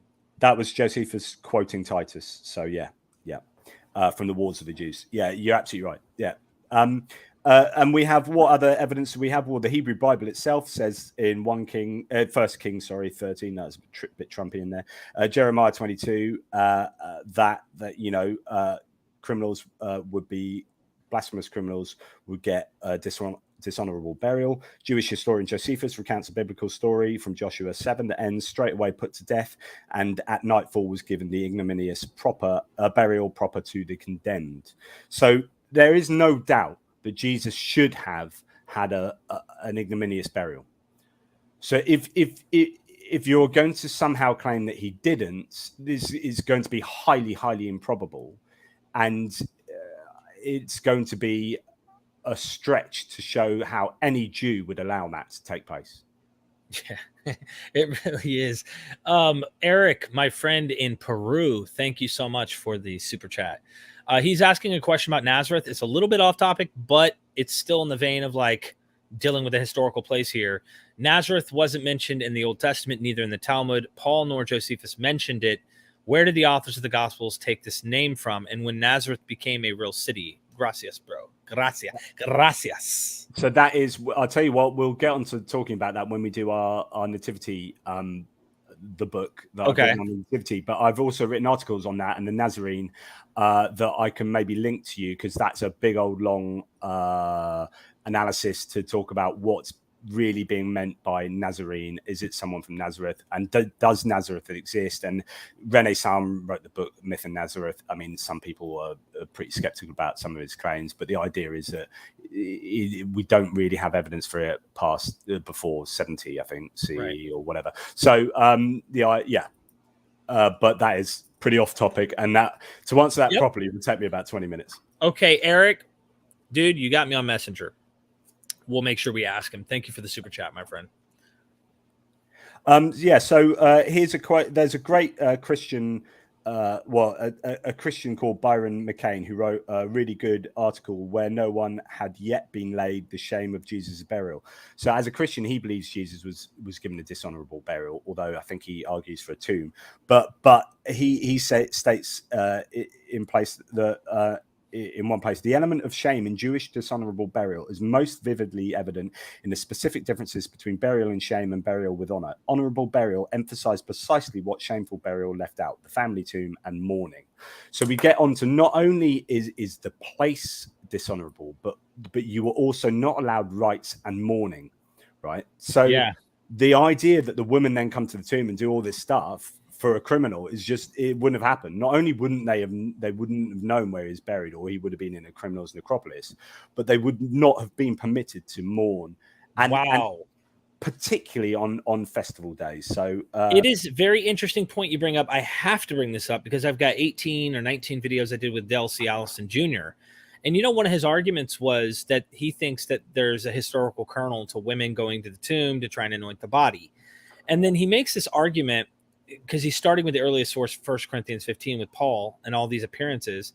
And he's like, well, they didn't mention, the reason Mary isn't mentioned here is because they're androcentric. They're all focused on men. It's kind of a, it's a patriarchal movement. So they wouldn't have mentioned her. And I thought to myself, okay, hold on. And then he goes, but the Gospels, they wouldn't have said this. He then does the apologist argument right after he does that and goes, well, the Gospels wouldn't have mentioned women going to the tomb. Because that would have been embarrassment. And this is a criteria of embarrassment that the apologists love to point out, because women have no, they wouldn't have done that. And I thought to myself, hold on. Mark is Pauline. This guy's androcentric, and other scholars point out he's androcentric. So why does he have women go to the tomb? It makes zero sense. So we'll talk about this in a Okay. later video, because chapter 16, which you haven't got to in the book yet, is the women at the tomb. Who were they? Which is looking at the common apologetic claim that it's embarrassment, the testimony, they wouldn't have used women because it's embarrassing to use women, and they can't use women, and you get different versions of this. It's not legal, but the idea is that because they used women and it would be embarrassing to use women as testimony, it therefore must be true. But I do go to town on that. And I was just going to say in that, because we're going to dwell on that. In that is that you point out in your book, there's reference in the Hebrew Bible where they would not have been allowed to do this. So what makes more sense? They're actually doing what they legally aren't, according to Jewish custom and law, do. Or I like to think there's Greek influence in some way here. So like we talked about with Dennis MacDonald, why are women showing up to the tomb? Well, there might be some narrative reasons as to why you're having this happen, and we'll get into that, I'm sure, later. But Jewish customs would have said no. Oh, he's grabbing a book, I think.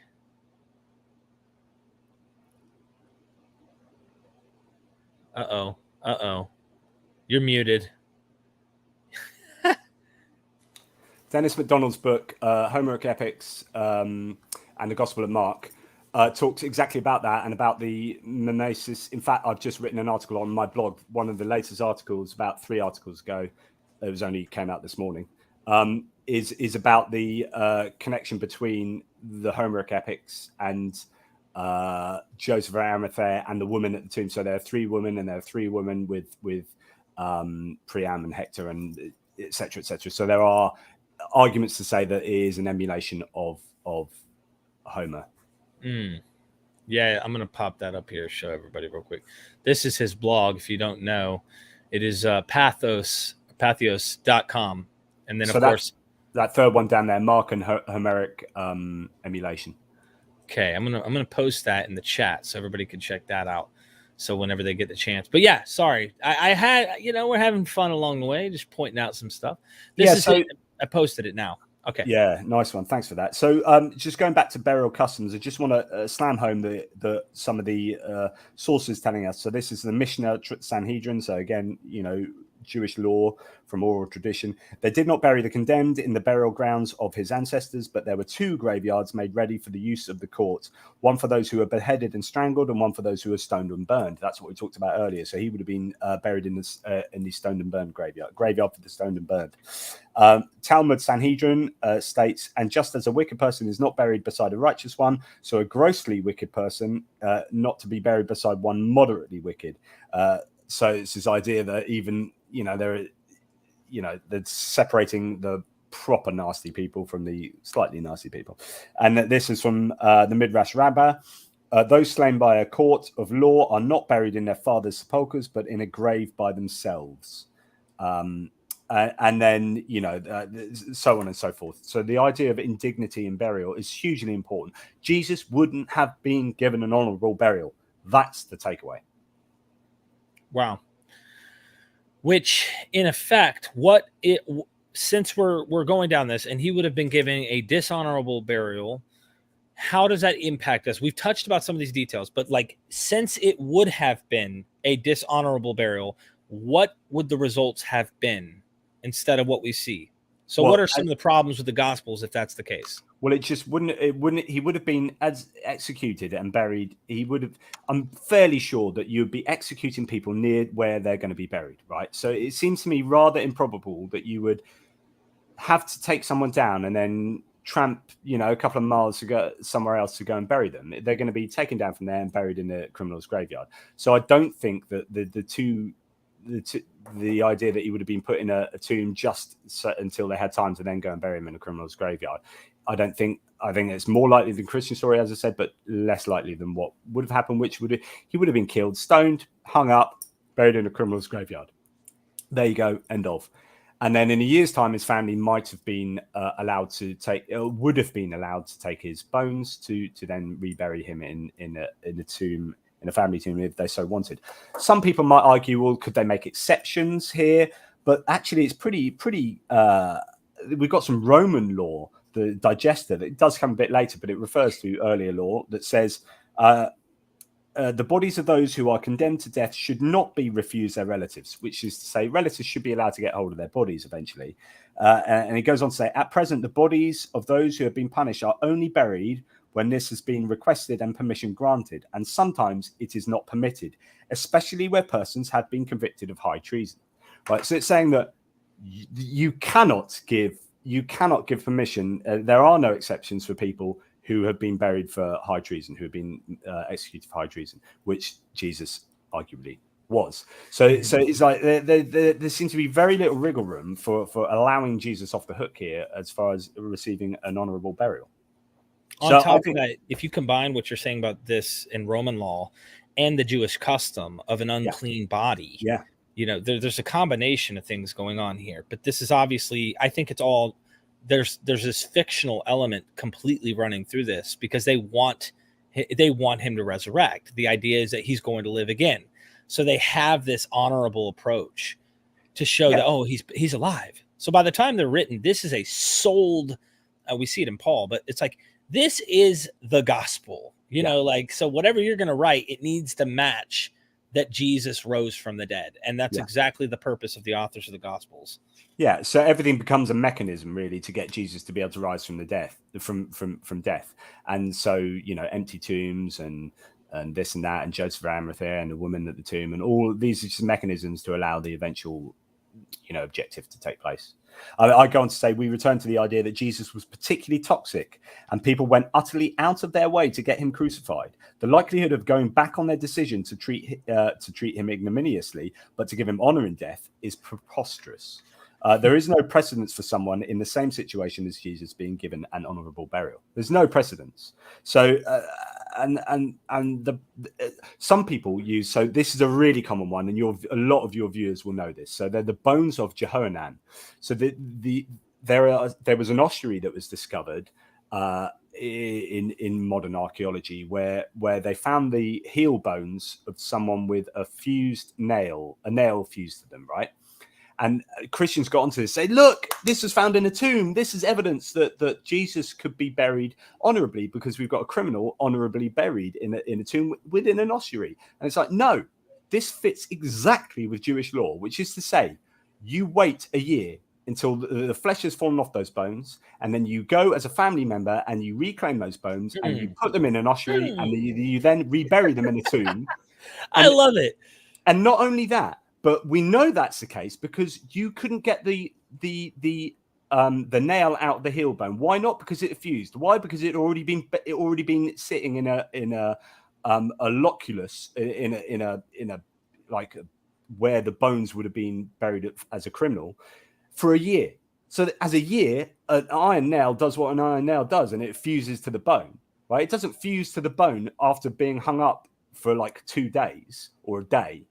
Right, or 3 days. It fuses to the bone when it's been left in a damp place for a year, and then is reburied. And then they can't get the nail out, so they just put the whole lot in an ossuary, whack it in their family tomb, and rebury him. This isn't evidence of a honourable burial for a criminal. This is absolute evidence for the second burial of bones that a family will reclaim from a necropolis and then bury in their family tomb once it's gone through ritual purification.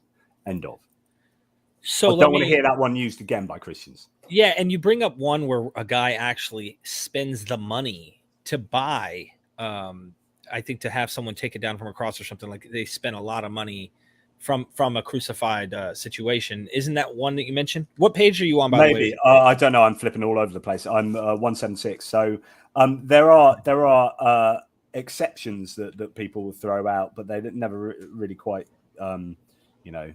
as I say, they don't really marry up. I'm not quite sure what you're talking about. So yeah, we know in Egypt, page 177, we know in Egypt that Jewish philosopher Philo talks about someone being taken off the cross, as quoted earlier, on the emperor's birthday. So that's actually a different example. That's what I said earlier about you could take people down off crosses early, but that was an example of the emperor's birthday. You can take him down off the cross, but this is in Alexandria. This is in Egypt, right? So this is a completely different context.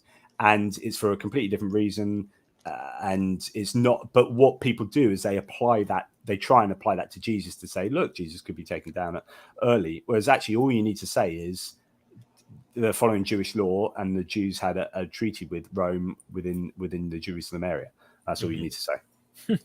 Yeah, I thought somebody spent the money on one, but I can't remember if you Yeah, said there that. probably is. I mean, I've got MS, right? So my memory, I have to reread this chapter to remember what I wrote, and I only wrote this book relatively recently, so my memory is shocking. So I do apologize. So there's one that says we also know that Cicero mentions in 70 BCE a governor in Sicily who released bodies to family members for a fee, but again, that is not Judea, and we know that Jesus' family didn't feature in his burial. So I like to pretend to be an apologist. I'm devil's advocate, right? I like to go back and forth in my head. And I said, they do make this interesting claim that Joseph of Arimathea is like this rich guy, right? So they don't say this in Mark, but it's like, I'm playing the apologist here. But Derek, he paid a fee to Pontius Pilate, if you grant all that, to get the body of Jesus down, because he's a rich guy and he's a follower of Jesus. Like, you can go on and create these scenarios where and of course he's a rich guy, because that fulfills the prophecy, as we talked about in the prophecy video. Yeah. So that's why he's a rich guy. There's no reason for writing rich or prominent. It depends, how you translate it. But it just, it's about fulfilling those prophecies, isn't it? So then we get onto this idea. So he wouldn't have been honorably buried. But according to the Gospels, some guy did take his body down, but then put him in a tomb that he just luckily had, right? And then we have the woman at the tomb, and then we have all the stuff that happens afterwards. First thing to say about that is we talk about rolling the stone away. It turns out that there are no disc-shaped stones for tombs that were found at the time frame that was required for Jesus' tomb. It's more likely a rectangular shape, what they call cork-shaped, even though corks for us aren't really rectangular. But cork-shaped, a rectangular stone would have been there, and that's probably what angels would find it easier to sit on. Turns out there's only, I think, 4 disc-shaped stones being found, and they've been for tombs of the exceptionally wealthy, and they come much later. So there's a bit of a problem there. But we have Jesus being buried in this tomb. And then we have the woman going there, and we'll talk about the woman in far more detail about the anointing and the problems with that in a future one. But the idea that they would be allowed to go and continue the burial rites is just, again, against Jewish law. There's just no way that should have, we've got a Mishnah passage stating a mourner must not observe mourning on festivals. This was a festival, for it is written, and thou shalt rejoice on thy feast. So in other words, you shouldn't be mourning, you should be rejoicing. As I say, there is scholarly agreement that dishonorable burials disallowed for public mourning in Jewish jurisprudence and ritual. As Jeremiah 22:18 stipulates, they shall not lament for him. The Talmud further verifies this opinion with, for those executed by the court, no rites whatsoever should be observed. And the Mishnah Sanhedrin 6:6 also includes, and they used to not make open lamentation, but they went mourning, for mourning has its place in the heart.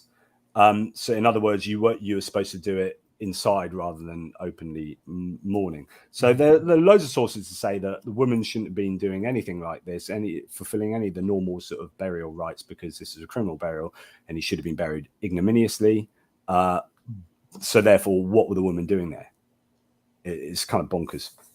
Yeah, it's part of the narrative. The only other an apologist might try to say, well, they didn't see him as guilty or some crap, but that would be like acting like they're willing to ignore the law, right? Yeah. Here in this particular situation, and that's also silly. I mean, in I think it's in Deuteronomy you quote, but they're not even supposed to cry like outwardly. Yeah. They're not even supposed to show signs of like tears and things like that for this person, and Jesus fits that criteria of that kind of death. But of course, the Gospels don't paint. I think the women here are just, as again we'll say in the later video, they are just mechanisms. They are mechanisms for a host of reasons, but primarily here to observe where Jesus was buried, so that there could be some kind of verifying that there's an empty tomb. because this is what the later gospel writers particularly wanted, which is proof that there's the bodily resurrection of Jesus, and we've got this from evidence of these people, except all the women, the claims of who the first people there are different in every gospel. No one can agree on who the women were. Yeah. So on and so forth. Dennis MacDonald, actually, page 74 of that book, says this is an interesting quote. Two difficulties internal to Mark's story, however, suggest that this setting is not so innocent. Joseph himself seems to have rolled the stone against the door, even though, quote, it was very large. But the three women who arrived Easter morning were unable to move it. Of course, Mark may have wanted his reader to assume that Joseph, a dignitary, employed help in moving the stone. Even so, and this is the second problem, the woman who had seen, quote, where the body was laid, end quote, should have brought help to the tomb. Instead, they arrived wringing their hands and asking each other, quote, who will roll the stone away the stone from the entrance to the tomb, close quote. These difficulties may have derived from Mark's use of Homer, so he explains that in the context of Homer. But the sense of this is nuts, which is they're going to a tomb to anoint Jesus' body or do whatever they wanted to do with it, and there's a massive stone there, and they're not prepared. And they're like, how are we going to get this stone out of the way? Oh, it turns out that angels have done it. Isn't that lucky? Bart Ehrman actually came out finally by going, like, it was a few years back, of course, I think Dr. Price was talking about this, where he used to think that this was still historical, like that there was a tomb and there was something there. He has completely reneged that. I mean, this guy is not thinking that at all. He's like, these are legendary at this point. That's what he now says. I don't think you can get well. I think, and that is a really interesting point, because Bart Ehrman's actually someone whom I respect quite a lot. I know the whole Carrier. I also respect Richard Carrier, and I know there's that kind of Ehrman Carrier. But some of Bart Ehrman's books are really very good, as equally Carrier's are.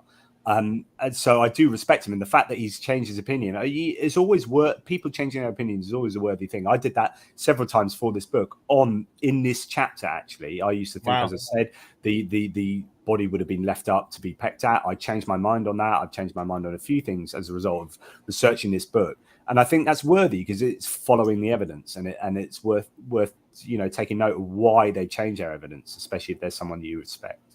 Yeah. And I mean, he's very conservative in some respects. A lot of critical people think he's very conservative, and then others think he's too liberal. If you go toward the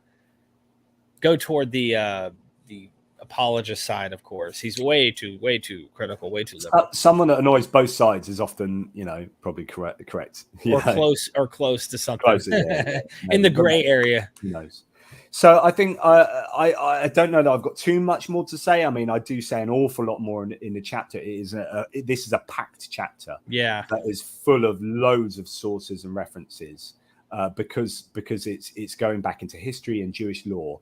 But all that we do need to say is that Jesus never would have been sentenced in the way he was. So the whole trial was complete nonsense. He never really would have been executed in the way he was. The way it's described in the Gospels is complete nonsense. He never would have been buried in the way he was. That's complete nonsense as well. There's nothing that the Gospels get remotely right or possibly right about Jesus' death and burial. Yeah, that tells me it's purposeful. The entire intention there is purposeful. I'll read your concluding remarks in this chapter, and you say it is worthwhile, while quickly drawing together some conclusions here for ease of reading, I will bullet point these. Number one, I don't think this likely happened on the Passover week. This is a theological contrivance, or just before Sabbath. 2, the Christian could argue that Mark is recounting a dishonorable burial in a criminal's graveyard, and that the later Gospels are correcting the narrative and putting more meat on the bones. Yes, pun intended. 3, I personally don't think Mark is recounting this, as, for example, the tomb appears not to be the complex one would expect. And with Joseph doing the spade work, the later Gospels are still greatly embellishing Mark's lack of details. 4, Jesus was probably stoned, not on marijuana, and then hung or displayed and taken down by sunset when he died. 5, if he was crucified, it almost certainly wasn't on a cross, as you imagine, Christian crosses. 6, Pilate was unlikely involved. 7, his followers were unlikely there, and not close if they were. And witnesses were only used as mechanisms for an empty tomb narrative. and to contrive certain supposed evidence and sayings. 8, Jesus would not have died so quickly. And then 9, Jesus was almost certainly buried dishonorably. There is a possibility his body was stored temporarily and then later moved to a criminal's graveyard. But yeah, the probability on that one, you're saying, no, let's say he was buried dishonorably out the gate. There is a section I have in here about compounding probabilities, and I just want to say something about that quickly. So these are when you have, and this only works for claims that are dependent on each other, but when you have like a list of 10 claims and you say this first claim has got a 10% chance of it happening, and then the second claim, which depends on the first claim, has like a 5% chance of it happening, and then the third claim has a 10% chance, and the fourth claim a 6% chance, and the seventh one a 2% chance. And you might look at all these claims and say, what's the chance of this of all of this happening? And you might say, well, the lowest one is 2%, so it's a 2% claim. No, it's 5% of 10%, which is a fraction of 10%. So you're dividing 10% by 20. And then the next one, so if you go from 10, 5, and then the next one's 10%, it's 10% of that fraction. So each percentage, if all of these depend on each other, each percentage compounds the previous overall percentage. So at the end, rather than being the lowest percentage of all those 10, which is 2%, it's actually like 0.0000002% chance of this happening, because you're compounding the probabilities each time, the percentage calculations each time. It's a compound calculation. So actually, if you have if you want to believe all of these things to have happened, and this gets you to this end result, then actually you're believing things that are really, really, really improbable. So I guess we could turn this over to Q&A. And if you guys want to ask any questions, feel free. I'll pop them up. We always appreciate super chats, of course. That's what keeps the lights on, too. But I see a few that I find interesting, and we can take these and then we'll close out here. So first question I thought was interesting was Joyce. And she says, why wouldn't Jesus die quickly? He was beaten first, then hung. Now, in Mark, how much detail does Mark give pertaining to what happens prior to the cross? We know he's crowned with thorns. We know that they parted his garments. Now, I'm not saying that historically. I'm saying according to the narrative. So how much, according to Mark's narrative, is he taking a beating on that is so much so that he dies so quickly that even Pontius Pilate is shocked? I mean, if he's the guy who's giving these beatings, why would he be shocked after he just saw supposedly what happened to Jesus? I'm being a critic here, and I'm doing like a little bit of investigative work. Yeah, he shouldn't be like, he's dead already. Well, we only did everything that Mel Gibson's going to predict in 2,000 years happened to him on his TV show. Why is he dead? I mean, he wouldn't have been shocked. I think he'd have been like, well, yeah, we did kick his ass pretty bad there. Yeah, just go get him down. No, he's shocked that he's dead, it seems. So, do you know what? He could have died early. I mean, it's just, he could have. Yeah, there's nothing. He might have been weak. You know, as an actual human being, he might have been weak, and had a weak heart or weak rib cage or whatever, and could have died quickly. Yeah, it's not unrealistic. But when you're putting all of these probabilities together, you know, okay, most criminals took days to die. Most people took days to die, and then they had to hurry them along or they didn't have to, but they often hurried them along by breaking their legs, for example. But here we say they didn't break their legs. Or why is that? They pierced his side. So you've got these weird situations where the Gospel of John says purposefully they didn't break his legs because that fulfilled the scripture, because he's a Paschal lamb. You can't break the legs of a Paschal lamb for your Passover Seder. So Jesus is the Passover Seder, atoning for sins, blah, blah, blah, or not, or celebrating the Passover. So they don't break his legs, and then they pierce him after he's already dead. Although if you look at some of Matthew's claims like that, there's a hidden missing part of Matthew that's in some of the earliest ones, which it happens before he dies. In John, it happens after he dies. So there's some contradiction there. But they pierce his side, and then water and blood flows out. So that's a weird theology. The whole thing's theological. I mean, the whole thing is theological. These guys are delivering theology, not history, as I keep saying. Theology, not history. So, yeah, it could have happened, but none of this is likely. The whole thing is incredibly unlikely from start to finish. From the Last Supper, you know, from there to his burial and to the Ascension. all of this is just nonsensical and incoherent or contradictory or whatever. It's just, yeah. Okay. Doc Pleroma, thank you for asking this question. Why wouldn't Pilate be involved? And this is an interesting thing about your book, that you take a stance I've never really thought about. Pontius Pilate isn't involved, and he says he almost certainly was involved and condemned the zealot movement as seditious. So, so there's that little caveat of like. So it depends. Yeah, no, that's a good question, and that's totally fair. It depends what your theory of why Jesus was executed. So if he is executed for sedition, then yes, Pilate would have been involved. But if he's executed for blasphemy, and this was a Jewish thing, if you're going to believe the Gospels, that this was an upstart guy that was annoying the Jewish high priest, then Pilate's not going to be bothered about that. And he's certainly not going to be bothered by some random dude asking if he can take a body down when this will be literally the busiest part of the year. I mean, okay, this is where I will refer back. I said I wasn't going to read it out, but here should give you a little indication of why it would be unlikely that Pilate was going to get involved. So this is to do with the timing of Joseph going to get the body or ask Pilate.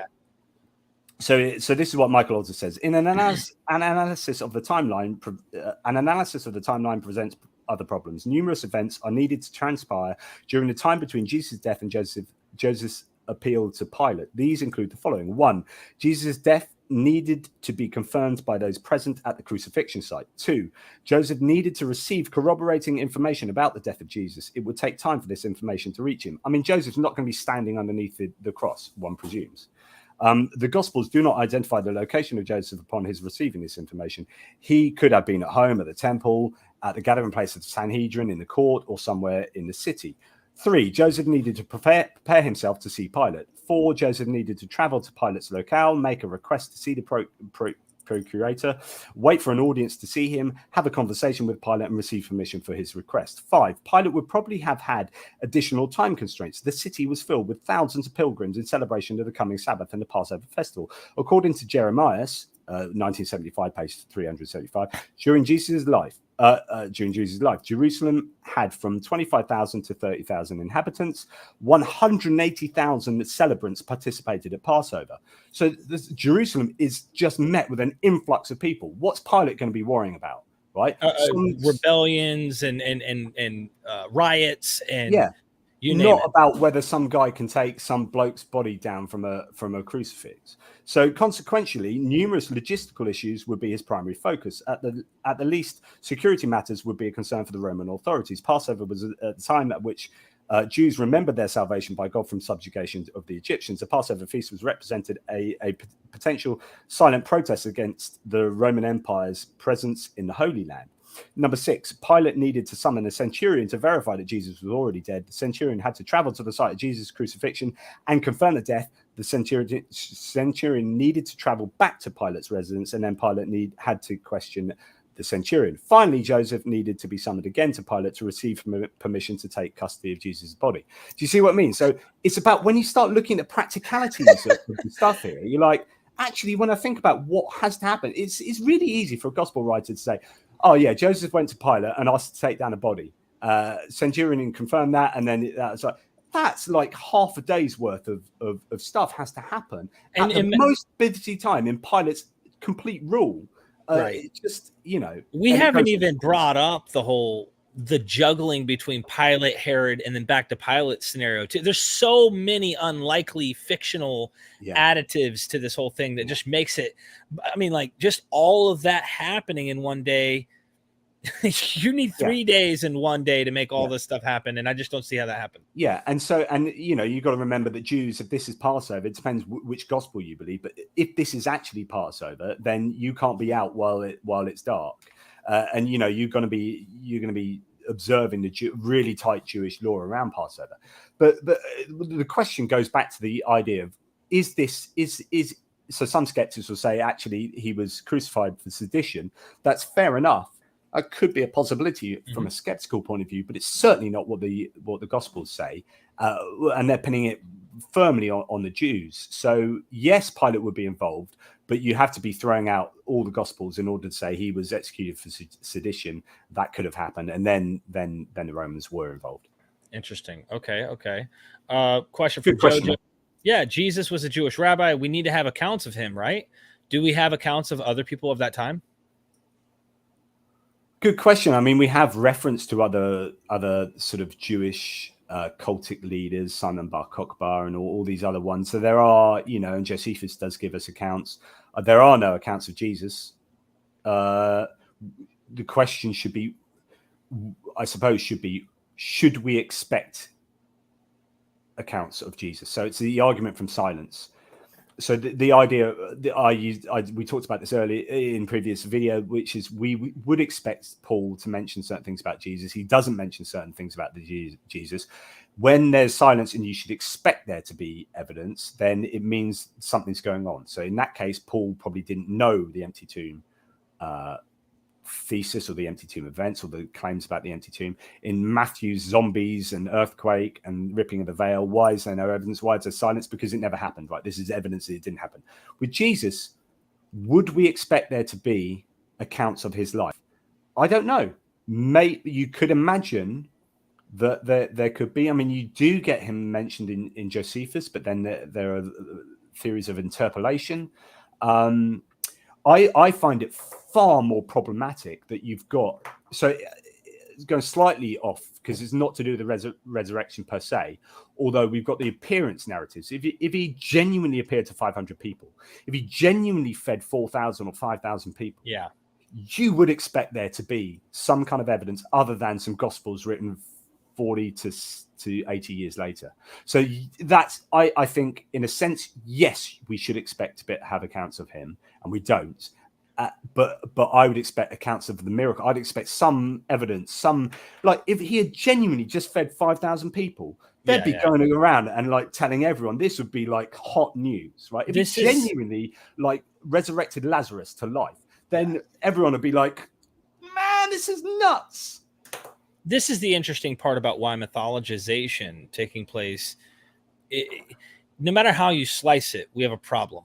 If there was historical accounts about Jesus, and I've actually have some people who think he was a seditious leader, like the previous question, that he was a rebel leader as described what Acts talks about, guys, Judas the Galilean, and you name it, these people who were real rebel totally types. Credible, but sorry, I'm interrupting you. Totally credible, but it just means the Gospels are completely mythologizing the actual facts of what happened. Yeah. Right. Sorry. Now imagine he is that, right? Well, this is speculative, but at the end of the day, do you think Christian authors who now see Jesus as God are going to preserve literature or allow these historians to document about their peasant Jewish rabbi who's running around creating seditious movements in this region? You think that's going to still exist, or is this Jesus being God what is now going to be preserved and pushed? I mean, he is now deified. What you're going to remember of him isn't, if there were historical elements, and we don't even have all the histories that were written in the first century. There was another Jewish competitor historian to Josephus that we don't even have. And I wonder, you just kind of wonder, is there something there? Is there something that Vesuvius, the volcano? Is there any historical documents in the library that was buried there, as Richard Carey talks about? If there is, and we had early, because my epistemology is that there are no real miraculous things happening. These are embellishments. What we would find wouldn't be something I would expect Christians who have a deified Christ or a Christology that is significant are going to preserve. So you're stuck with this damned if you do, damned if you don't type of scenario. And having that early kernel, if it wasn't pretty, there's the interpolation idea of Josephus. Well, if it's partially interpolated, as some would say, and not all, but some would say, it wasn't pretty because it's wedged between very negative scenes. You have this over and over, these Jewish guys that are doing bad, or one's a Samaritan and such. They're not good looking. And then you have this guy who's God in the flesh. I mean, come on. So there's a bad situation. He's sandwiched in between, and it gets embellished. If we can call him a man, like what the hell's going on? So it just makes me think they've tampered with the evidence to the point where at the end of the day, you can't blame mythicists for like being highly suspicious of the activities that are going on in the early church. They're wanting to burn different documents that might have ideas like Marcion, etc. You name it. They're stamping out and painting the story they want. So it's a speculation, but we do have a super chat. Yeah. Did you want to comment on that though? Just no, that's fine. That's good. Okay. John Alcorn, thank you so much for the super chat. He says, Mo money, Mo scholars. Thank you so much, my friend. That's what I do. You guys as super chats and the Patreon members, everything. That's I pay and I make sure that I can keep doing what I'm doing, bringing scholars on and trying to help these people continue to do this. So I also could flip the coin and just say what we do have preserved is positive for Jesus. We don't have, other than the skeptics that are found in the writings of the Christians who are writing against him. Yeah, I'd love some of those to still exist. You know, Contra Celsum or whatever how you pronounce it. Yeah. You know, Celsus Celsus. You know, Trifo. You know, where Justin Martyr writing against, you know, Jewish polemics. I'd love those original Jewish polemics to still exist, just so we could get a proper insight into what the counter arguments were at the time, you know, from the original sources. Absolutely. I'm going to pick one or two more questions, then we can. I'm scrolling down. I'm trying to see.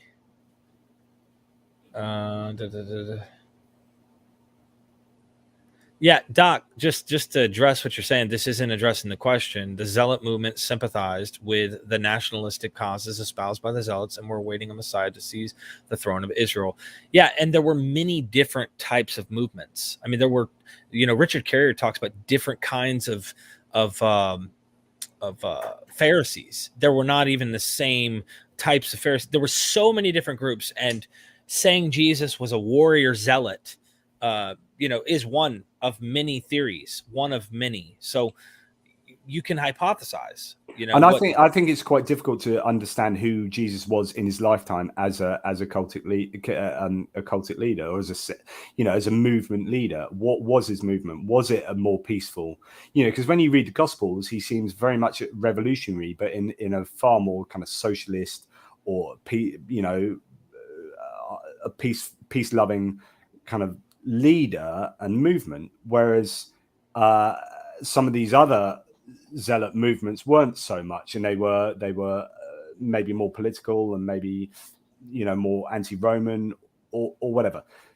And so trying to unpick from the Gospels what kind of movement the Jesus movement really was, I think it's interesting, because it certainly wasn't what Jews would expect of a Messiah. So you generally get either a militaristic style Messiah being expected, or maybe a high priest style Messiah, right? Those are the two sort of, I think, the more common versions of an expected Messiah. Jesus didn't really fit into any of them, and so, you know, I would like, if Jesus really existed, I would love to know exactly what he really was saying. I think I'd go along with Ehrman to say some of the gist memories we have. We could argue that some of the sayings that we find repeated in the Gospels may well have been sayings that Jesus said. In which case, was he really this kind of revolutionary, peace-loving leader? You know, and I think it's just interesting. I'd love to be a fly on the wall at that time. Just to be able to see, like, give me a flashback. Yeah, I appreciate it. And then finally, did Jesus have a pet dinosaur? 7. So okay. I kind of figured you were going to give that number, because that's how many days in Genesis, you know, all of that. So anyway, thank you so much. We've had a lot of fun. There seems to be just more of a conversation that goes back and forth in the chat. This always happens when I do lives where people are like talking amongst themselves, and half the time they're not listening to the things we're doing. They're more like interested in their own little thing. So I was just going to take some Q&A, and on our way out, I didn't really see anything more assertions and claims rather than questions. So yeah. So with that being said, is there anything you'd like to say? Yeah, no. So this was very much more kind of like, what do we know from Jewish law? What do we know from history about what death and burial would have looked like for Jesus? And it's definitely not what happened in the Gospels. There you go. And then in the next video. We'll look at maybe Matthew's guards at the tomb. We'll look at the empty tomb itself, maybe, and then the woman at the tomb, I think. So yeah, Matthew's tomb. There's just so many more questions I'd like to get into as we go. There's the claim that they stole the body. Like, I like to pretend and speculate. What if that is a potential actual answer? I mean, these guys went and took the body and hid it, maybe for one of, I don't know, or took the body.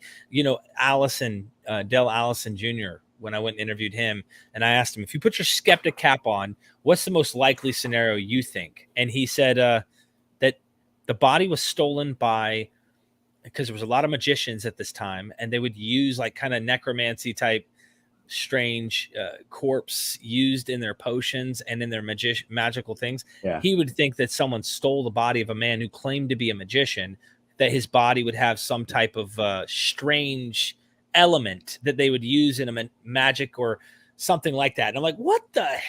I said, could you imagine if Jesus actually dies, right? And a complete pagan wild magician stole his body and was using him in incantations, and here are Christians thinking he's resurrected from the dead. Some of these crazy theories about we'll talk about this in the very last video, which is of all the naturalistic theories about what happened to Jesus' body, what could explain the data. Some of them are wildly improbable. Like, you can talk about swoon theory, you can talk about twins. Jesus had a twin and one died and the other one, like identical twin, was like, hey, look at me, and everyone's thinking, hey, he's resurrected because he's died and he's just an identical twin. Bonkers and completely improbable, but still more probable than the Christian version. Right. Yeah, there's just a bunch of different ones out there. And thank you. We are MythVision and we are Justin Bieber, someone said. And what hat? This is a Dragon Ball Z. Got it at GameStop. So for those of you who have kids and want to pretend that the kids are the ones who play video games and not you, you can go to GameStop and you can get you a Dragon Ball Z hat. Yeah. And just for all the other people who are asking, if you want to be a chimney sweep, right, this is the hat that you want for doing that and going up chimneys and sweeping them if you live in Victorian times. So screw you, everyone. I've got a better hat. Yeah, his hat's way better. I mean, it's just, I'm just representing another deity on mine. That's all. Scholarvid has a super chat before we go. In Mark 15:34, God leaves Jesus before he dies. Doesn't that preclude any atonement for the origin sin upon his only human death? I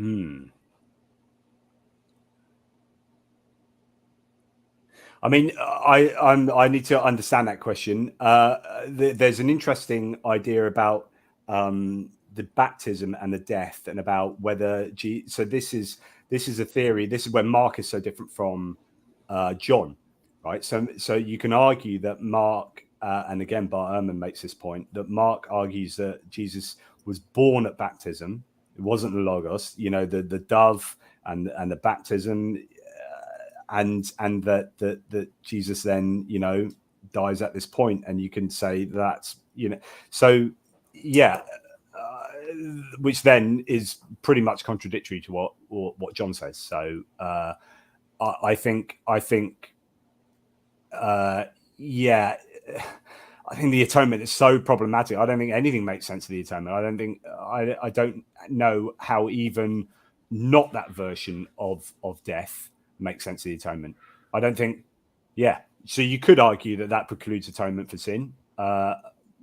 But I think you can also argue that any of the interpretations of the gospel accounts of Jesus' death make no sense of atonement, because the atonement doesn't make sense. So, but I would need to sit down and think about that question in more depth. But I think to just repeat what I said, I think there is an interesting idea that John and Mark really do say two separate things about the beginning and end of Jesus' life. Thank you. Appreciate that super chat, my friend. I just saw one interesting statement. And in fact, they say loads of really interesting differences. Like the whole baptism is different, and why. So, and also about how Jesus collects his first followers, about whether he just orders them to come and follow him, they follow him straight away, or whether they know him already. The difference between John and the synoptics is a huge. Sorry, I'm going off. No, you're good. Yeah. So this whole Derek, you missed the obvious. Jesus is in the Talmud, and Jesus is, but it's also late in the game. And why we don't really try to argue. A lot of people will go, if you don't have first century, I mean, you want the closest attestation you can to something. So, I mean, Talmud can be tacked on, but it could just mean that they later on, I mean, even in the Talmud, they blame Jesus for the destruction of Jerusalem, right? So is this not what the Gospels also are doing? Because the Gospels are saying, you know, don't weep for me, weep for your children and your children's children. Let his blood be upon us and our children. Oh, well, because y'all didn't believe in Jesus, the temple's getting destroyed. Well, the polemic could be in the Jewish Talmud that, well, we're blaming Jesus for the destruction of the temple because somehow he's involved in that way. Now we can hypothesize and come up with crazy ideas and then put them in the 60s and 70s that other people have postulated and whatnot to try and make that the case. There's people who've said Jesus belongs in 60s and 70s, right there before the Jewish war. You have some who said he was in the 50s. Lena Einhorn has this time shift theory that the Gospels are actually not in the right time in which they're documenting some of these events.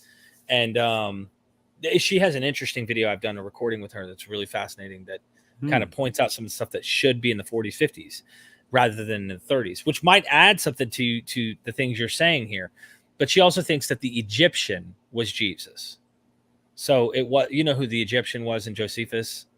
Yeah, no, not anymore. No. He's like a rebel type figure. He led a bunch of people to the Mount of Olives, and like I think it was like 30,000. I don't know. It was a large number, and the Romans went out and they literally crushed these people, and he escaped. So you see this interesting thing in Acts of the Apostles, where Paul is accused of being the Egyptian. Right. It's like, where is this coming from? So there's just kind of like these little, I don't know, you're doing a little Sherlock Holmes on maybe something going on early on. That's interesting. There are rumors maybe going on. I don't know. Trevor Gill says, hey, aren't we in agreement that Jesus never actually existed? Well, we covered that one. Yeah. We covered that one. So we're in agreement that the Christ never existed, that there was no one who walked on water, that there was no one who actually did these things. But as far as whether there was a guy at the basis, no. I mean, I think there probably was. I used to be mythicist, so I hope that answers your question. Well, we did talk about it earlier. Maybe you missed the first half. So yeah. Appreciate the super chat. All right. Well, we're going to go ahead and look at Naked Jesus on our way out. Don't forget to check out his blog. I just popped that up at the last moment. That'll be down there in the description, as well as YouTube channel. Let's see if any of you guys subscribed. I've been putting this down here in the link. I'm going to do this on camera to see if I could trust you guys and gals. That'd be amazing. Thank you. I mean, it's already I need to get off my arse and actually make some videos, which I have got one actually I'm due to put up. So thank you so much. My listenership has grown exponentially thanks to you. Well, you rock, man. Let's keep it growing. I want to try and get you over 1,000 subscribers. We can get you monetized. Also, the book we're reading that we keep talking about, you can follow us through. We are just passing the halfway mark.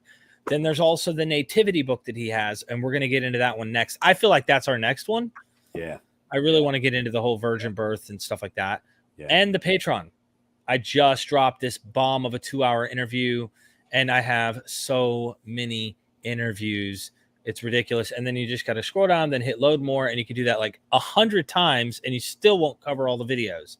There's so many scholars, you name it. I don't even have the energy to explain how many are on there. So please help us out. Join the Patreon down in the description. Now to the Naked Jesus. We are MythVision.